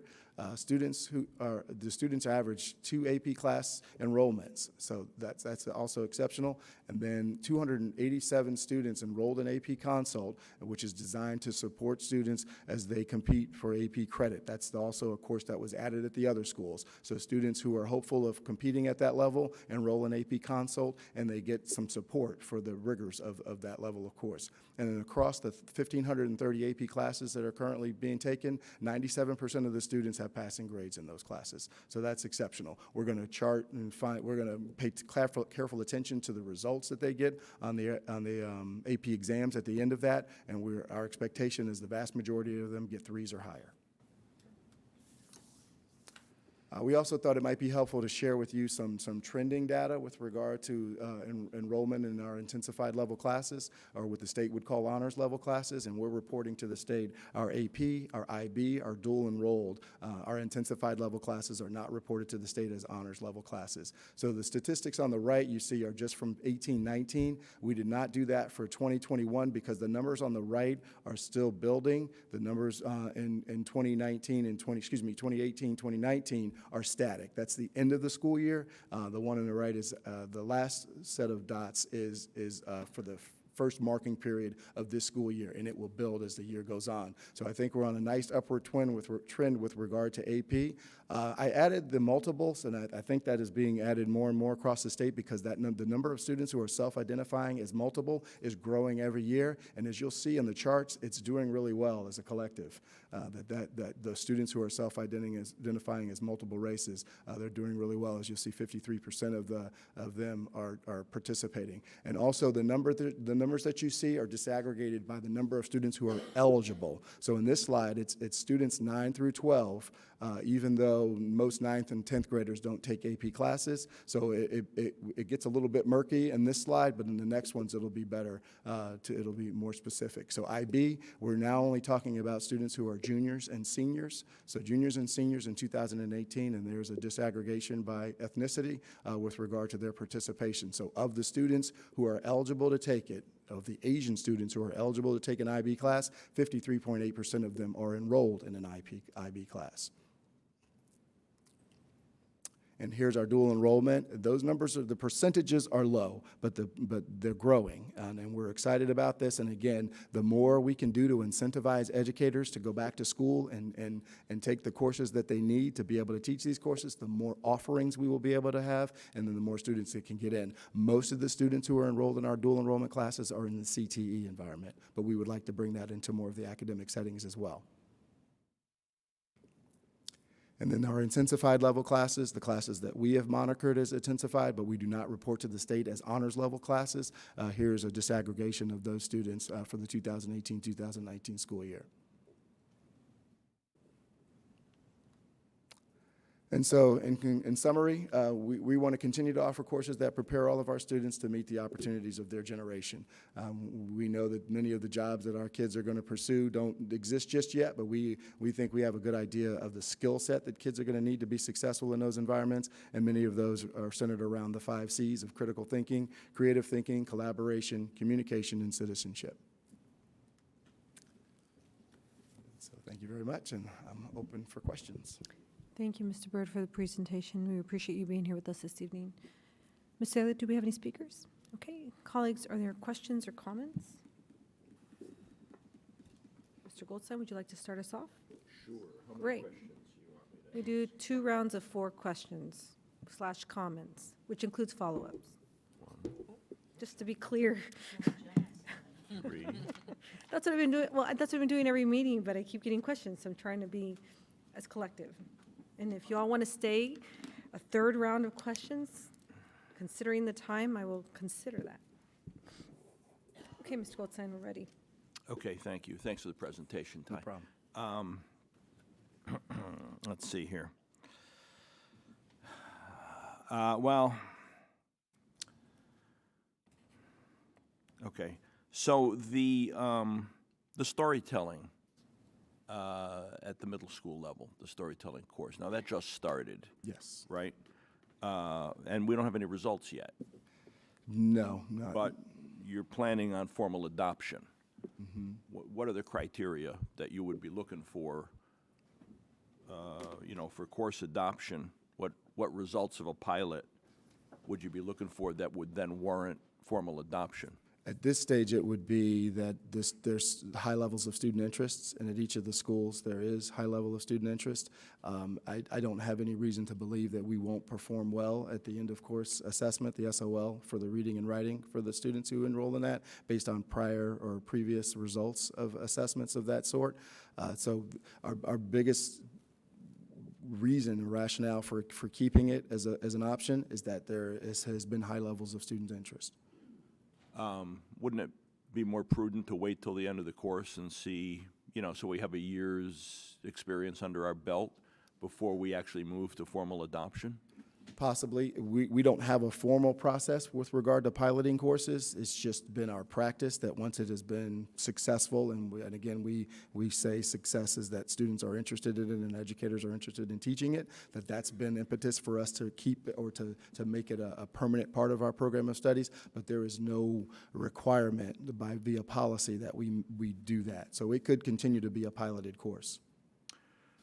Okay, so these additions that you're proposing are based on course requests?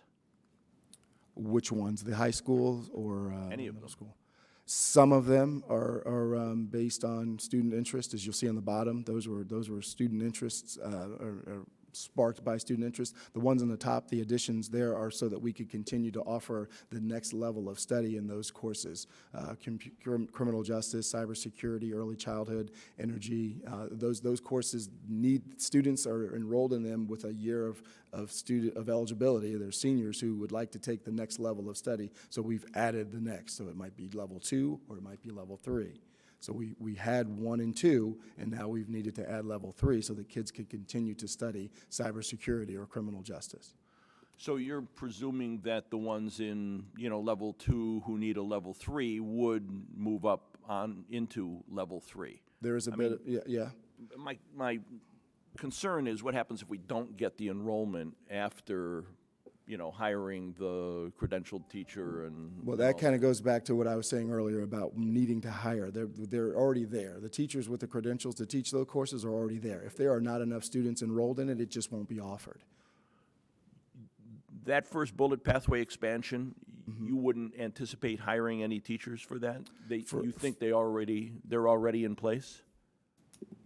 I'm, unless Leslie knows different than me, it's my understanding that those teachers are already in place and prepared to teach the next level. If you're eligible to teach criminal justice 1, you can teach criminal justice 2, and so on. I think we need some clarity around whether or not we're asking if there are teachers qualified to teach the course, and whether or not there are teachers who are available to teach the next level of that course. From everything that we have seen in our staffing meetings over the last 6 months, the secondary schools don't have capacity at this moment to add courses to be taught by people who are currently employed by APS. They all have full loads. They're doing their full loads. If we were to add these courses, I'm sure that we have teachers who are qualified to teach level 3 of cybersecurity, but they may not have the ability to because they have full course loads. So what we need to differentiate is between the qualifications of the teachers and whether or not we have the capacity. And at this moment, I don't think we have the capacity, and that's why we added the next slide in the presentation, which talks about budgetary considerations for adding this large number of courses at the high schools next year. And when we're talking about capacity, my question would be, are we talking about available classrooms also? Teaching sections. So if a teacher has 5 teaching sections, whether or not that teacher could teach a 6th to teach that additional course is I think what she's getting at. But in some instances, we can co-seat a class. So levels 1 and 2 can be with each other, and 3 and 4 could be with each other, or any configuration of that the teacher feels comfortable differentiating for. Mr. Golson, I'm going to move on to the next board member. I'll come back to you. Thank you. Dr. Kiernan, do you have questions? Yes, and as a matter of fact, they're on staffing, so we'll just stay on the same topic. Excellent. Yes.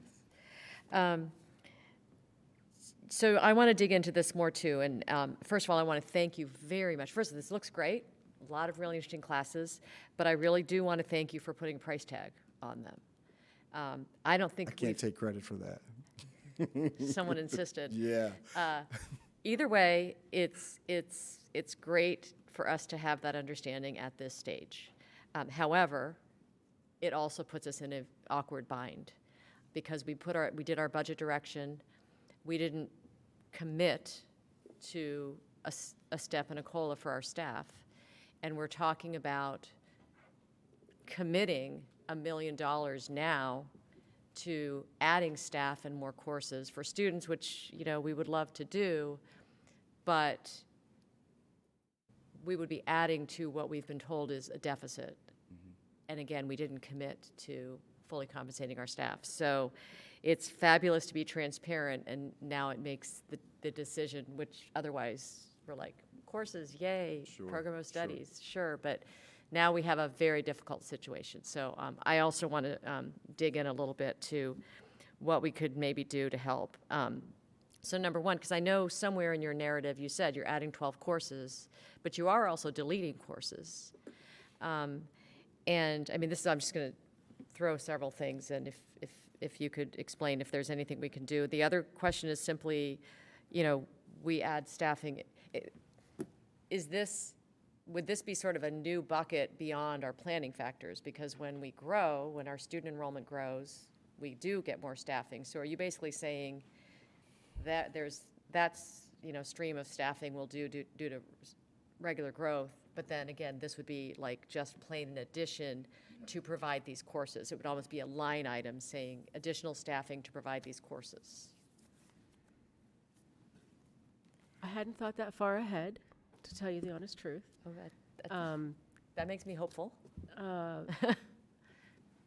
have checked to see how changing the planning factor would affect the staffing at each high school. If you look at each of these courses, the 9.6 FTE over for schools, it's about 2.6 FTE per school. If you took the high school planning factor down by 0.5 students per teacher, so actually take back that increase in class size that we just did, right, it works out to approximately 2.4 FTE per high school. So it would be kind of a walk back of that increase in class size in order to allow them, not the increase in class size, but allow them more FTE to be able to take on these courses. It's a point of discussion, I think, that we've never had because we've had the ability to absorb these courses within the staffing that we've had. That is changing because we're getting so tight. And so we'd have to discuss how we go about putting the funding in the budget for that, whether or not it's a change in a planning factor or it is in fact an additional amount of money to the schools so that they can accommodate this increased number of courses. So you're indicating. But the reality is that we do need to provide something additional. But you're saying one of the ways we could do it would be to restore high school class sizes to what? I know you maybe don't want to commit specifically, but. Right. If we change the planning factor, it provides them with more FTE, but if we change the class size, then we'd have to provide even more FTE because then the class sizes would come down across the board. So we'd have to look at providing something probably additional to say we need some factor for the number, the spectrum of courses that we're offering that doesn't fit within the planning factor. I mean, at the end of the day, I'm just not sure how at this stage, without being in the budget process, we can vote on this. I mean, that's my dilemma. And I guess I would just ask for, before we go to action, to get a staff rationale for how we can do that and how we can confidently do it. Because at the moment, I'm just not comfortable with that amount of money, again, given what's in our budget direction that we didn't commit to. This would be a commitment before things that we didn't commit to because of concern about the deficit. Yes, and that's one of the reasons that we had the discussion when we saw the presentation at ELT about, well, you're adding 12 courses. What does that mean? Can this high schools handle that? So we can go back to the principals and talk to them, see what their feelings are, what their master schedules look like and whether or not they feel they have any wiggle room in their schedules. But based on the requests, I'm not seeing it. And that's why we wanted to put that information in the presentation this evening. But we can go back and provide some additional information. And could I just make one other suggestion while we're saying that? Because, I mean, basically what we're talking about is, every year we're going to do this. We're going to have new ideas for our program of studies and possibly new classes. And, frankly, we could try to build into our budget process in the future a line item set aside to really just kind of create that little extra funding needed to be able to approve it's really kind of getting a year ahead, but a fund to allow for something like this. Anyway, hopefully we'll be able to get some more information. Thank you, Dr. Kennedy. Ms. Van Doren, do you have questions or comments? So when we approved Arlington Tech, we approved Arlington Tech contingent upon funding. So in order for the students to be able to express interest in the programs, we can approve the statement in our program of studies that these exist. And students can sign up, and we can see who signs up for what, because by the time they're done doing that, there's some classes that don't make up and there's some that do. And that isn't the same every single year, and some of it's based on interest. So I think we could approve conceptually and let students try to sign up contingent upon funding. And that is something that we did. I was just going back and looking at Arlington Tech, and in our program of studies, we approved all the courses with a little star that said contingent upon funding. And having done this 4 times with my kids, there were plenty of classes that they tried to sign up for that didn't make up and got eliminated because there weren't enough kids, and therefore the class got eliminated for that year. But it existed in the program of studies. So I actually don't have a problem with this because I love to see growth and interest and the change. And I think we should have that flexibility, and then we should figure out how to work it out. But to allow kids to express an interest in that as part of the program of studies with an asterisk that is dependent upon funding, I don't have a problem doing that. So that's just a comment I want to make. The other is I want to go back to Arlington Tech. And Ms. Johnson, I don't know where to raise this, but I have 2 questions regarding that. One is there is a freshman class in Arlington Tech that is supposedly a hybrid algebra geometry class. I don't see that in the program of studies. I think we should have approved that if it was going to be, and especially since it is mandated for students. I think it needs to be in the program of studies. So I want to be clear about that. And then the second thing is, I don't know when and how we do this, but I went back to the 2014 proposal for Arlington Tech, and what we have now is different from what what we approved as a board in 2014. And I think we need to do something about that, because there are 2 things that have happened. One is there is a course pathway that is extremely rigid, particularly in terms of the science, and they're not even options, they're just mandated each year. We didn't approve that. And that's, to me, a course of study. And then there is a document that families have to sign pledging to this pathway. And this is different than what we agreed to in 2014. So somehow I would like to sort that out, because I think it deters students from signing up for this program. And I don't think that's what we intended. And I hoped that there would be the flexibility in this program that we designed in 2014. So I don't know when the right time to do that is, because I know that many of those that we're approving fit into this, as well as CTE classes.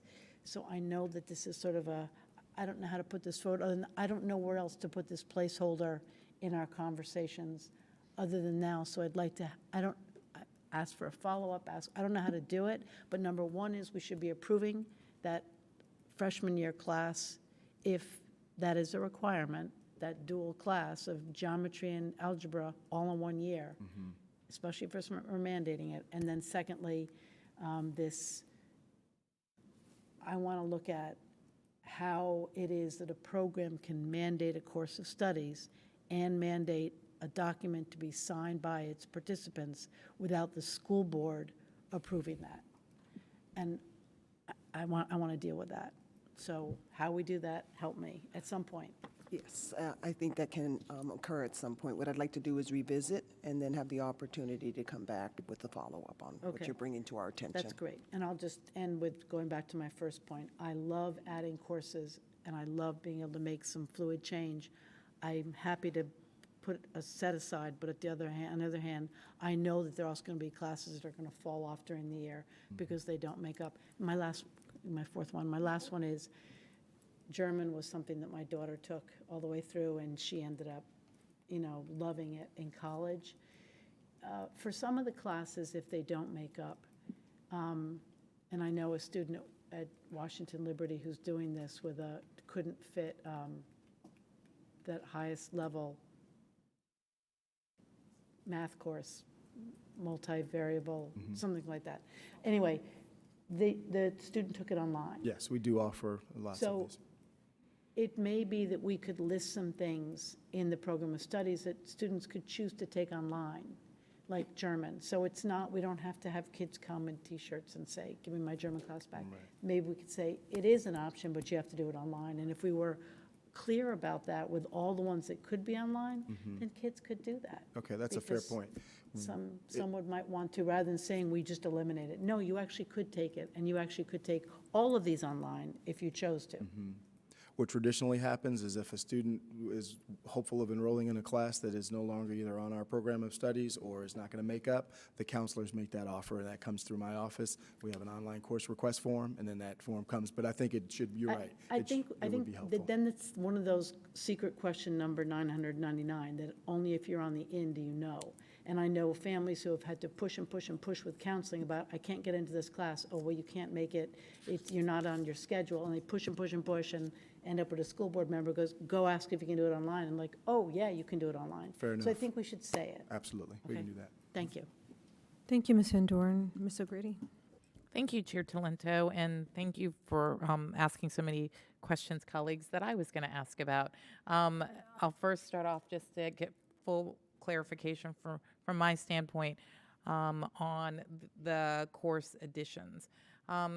If we are actually growing, and I think what I heard was that we don't have any more space for teachers to add any more sections to teach. Like the teachers are kind of full, and so we'd have to actually go to additional teachers to be able to teach these new additions. Would that not be the case anyway, whether you added these high school course proposed additions or not? It could be. Okay. So if we have to potentially add more sections because the teachers we have are full with all of their, can't teach any more classes, then this may just be how we utilize additional teachers that we need anyway.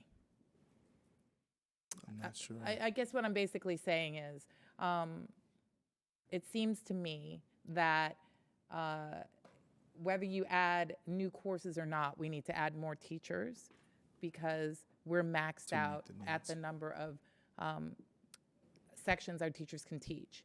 Under that scenario, we have to add more teachers anyway.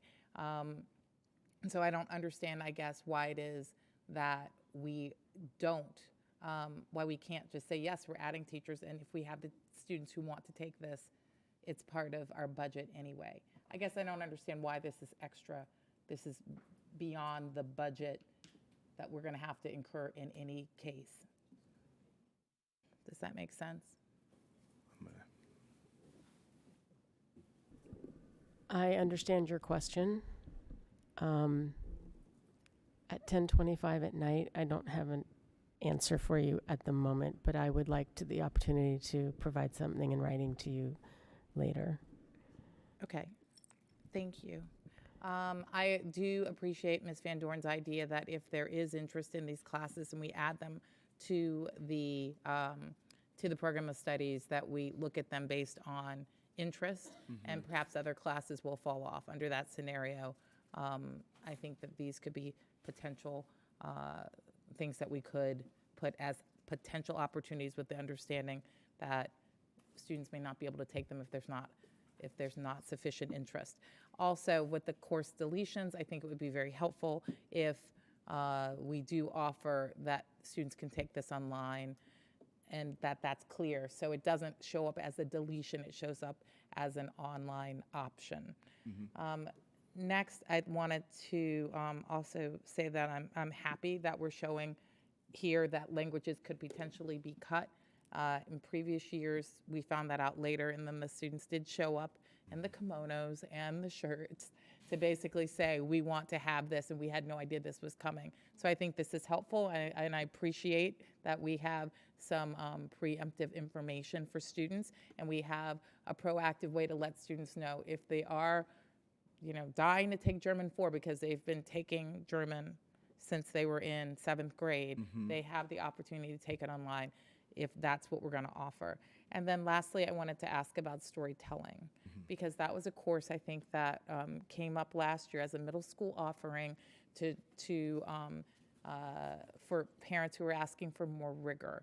One of the things that I asked for at that time was, if we're going to offer this class, it would be helpful to understand that it meets the needs or the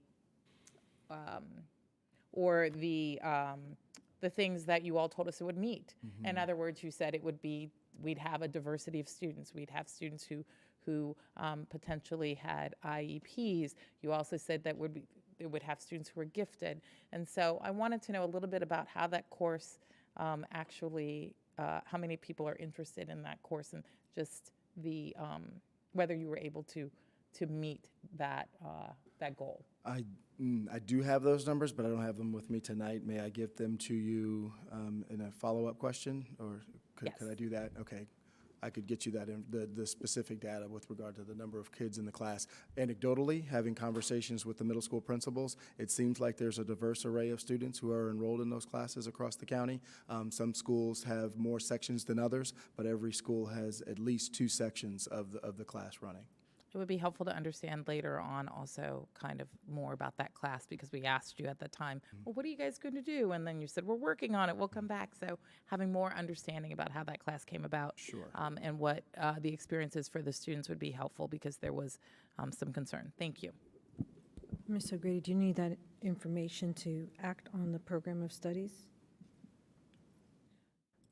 I would love to have it as we lead up to. The answer is yes, then. Yes. Okay, You can get it very quickly. Lori Silver That has would be provided it with me. I just have not. No, I appreciate that. I just know that we've already asked you and Leslie for about 2 or 3 things. For the other ones, it seems like it's required, our board, the colleagues would like to know that before we act. So I Understood. just wanted to make sure that it was unclear with Ms. O'Grady, so I wanted to clarify, because I know that we're acting on this at our next board meeting on the 19th, and I understand that there's a time constraint because you need to publish the CRF forms and make sure that you're moving forward. Is that correct? Right. In January, when kids return from their winter break, they begin the course request process. Okay, great. So I do have a couple of questions. Ms. O'Grady, you were done, is that correct? Yes, Okay, thank you. Okay. And I know we'll do another round of questions because Mr. Goldstein has additional questions. Do the online course offerings have a cost? So when we delete a course, I know I understand what that means, but what are the online course? I mean, we keep saying, well, let's do it online, let's do it online. Is that a cost that we need to be aware of? It is a cost, and it's one that has been able to be managed in the budget that I steward in the Office of Secondary Education.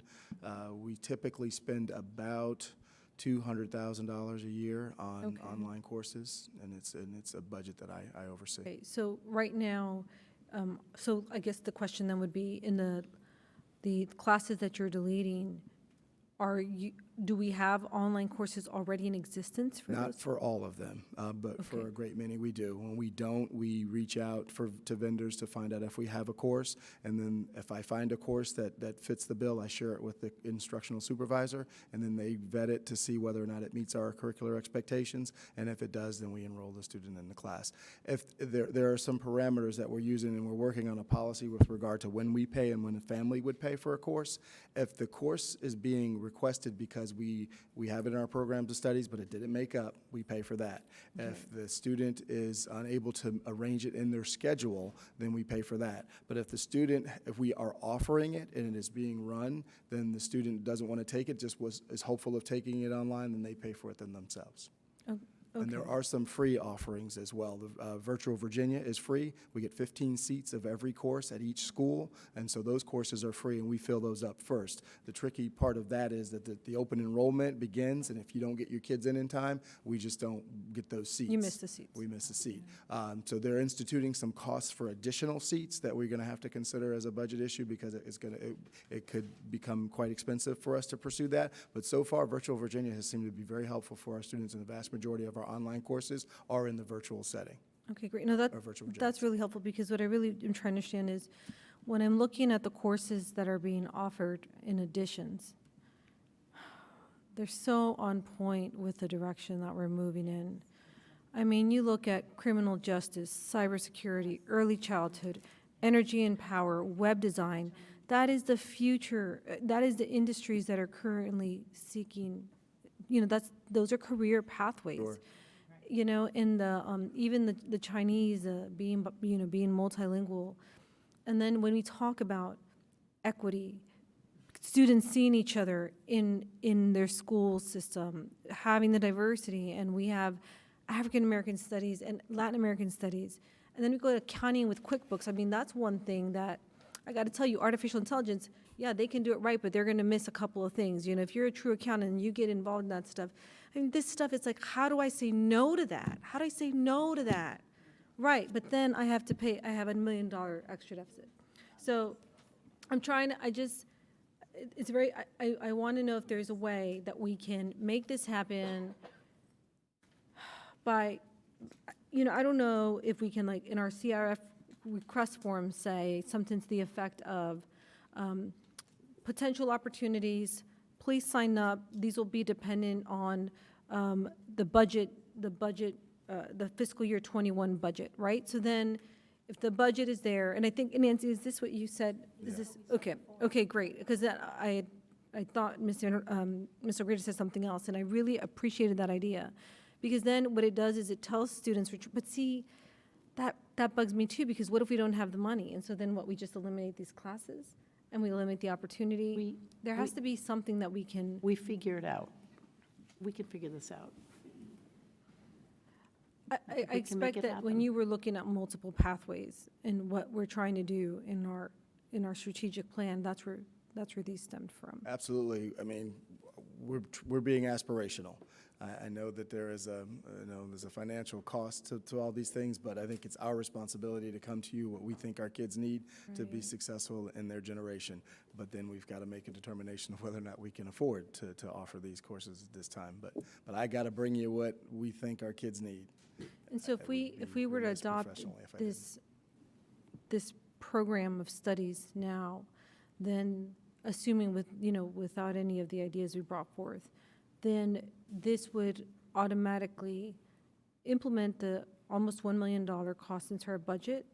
Ms. Peterson, is that correct? And then it might be reduced by any deletions or classes that are lost because there's no interest, or other efficiencies that we ability to co-seed classes. Right, or in growth. I mean, I think Ms. O'Grady makes a good point.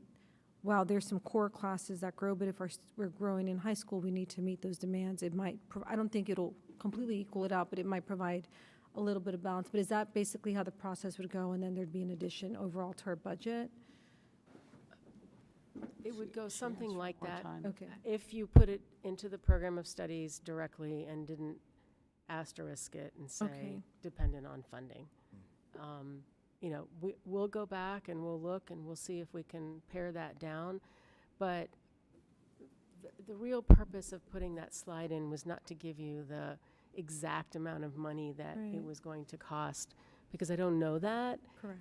As Ms. Van Doren said, that some of the classes may not make up, but I wanted to just put that in the forefront of your mind that when we do add these courses, there is a financial cost to it, and we've done it in the past pretty easily because we've had some wiggle room, but that wiggle room is going away, and we need to be careful about adding things to the budget out of budget cycle without really realizing that we're adding it to the budget.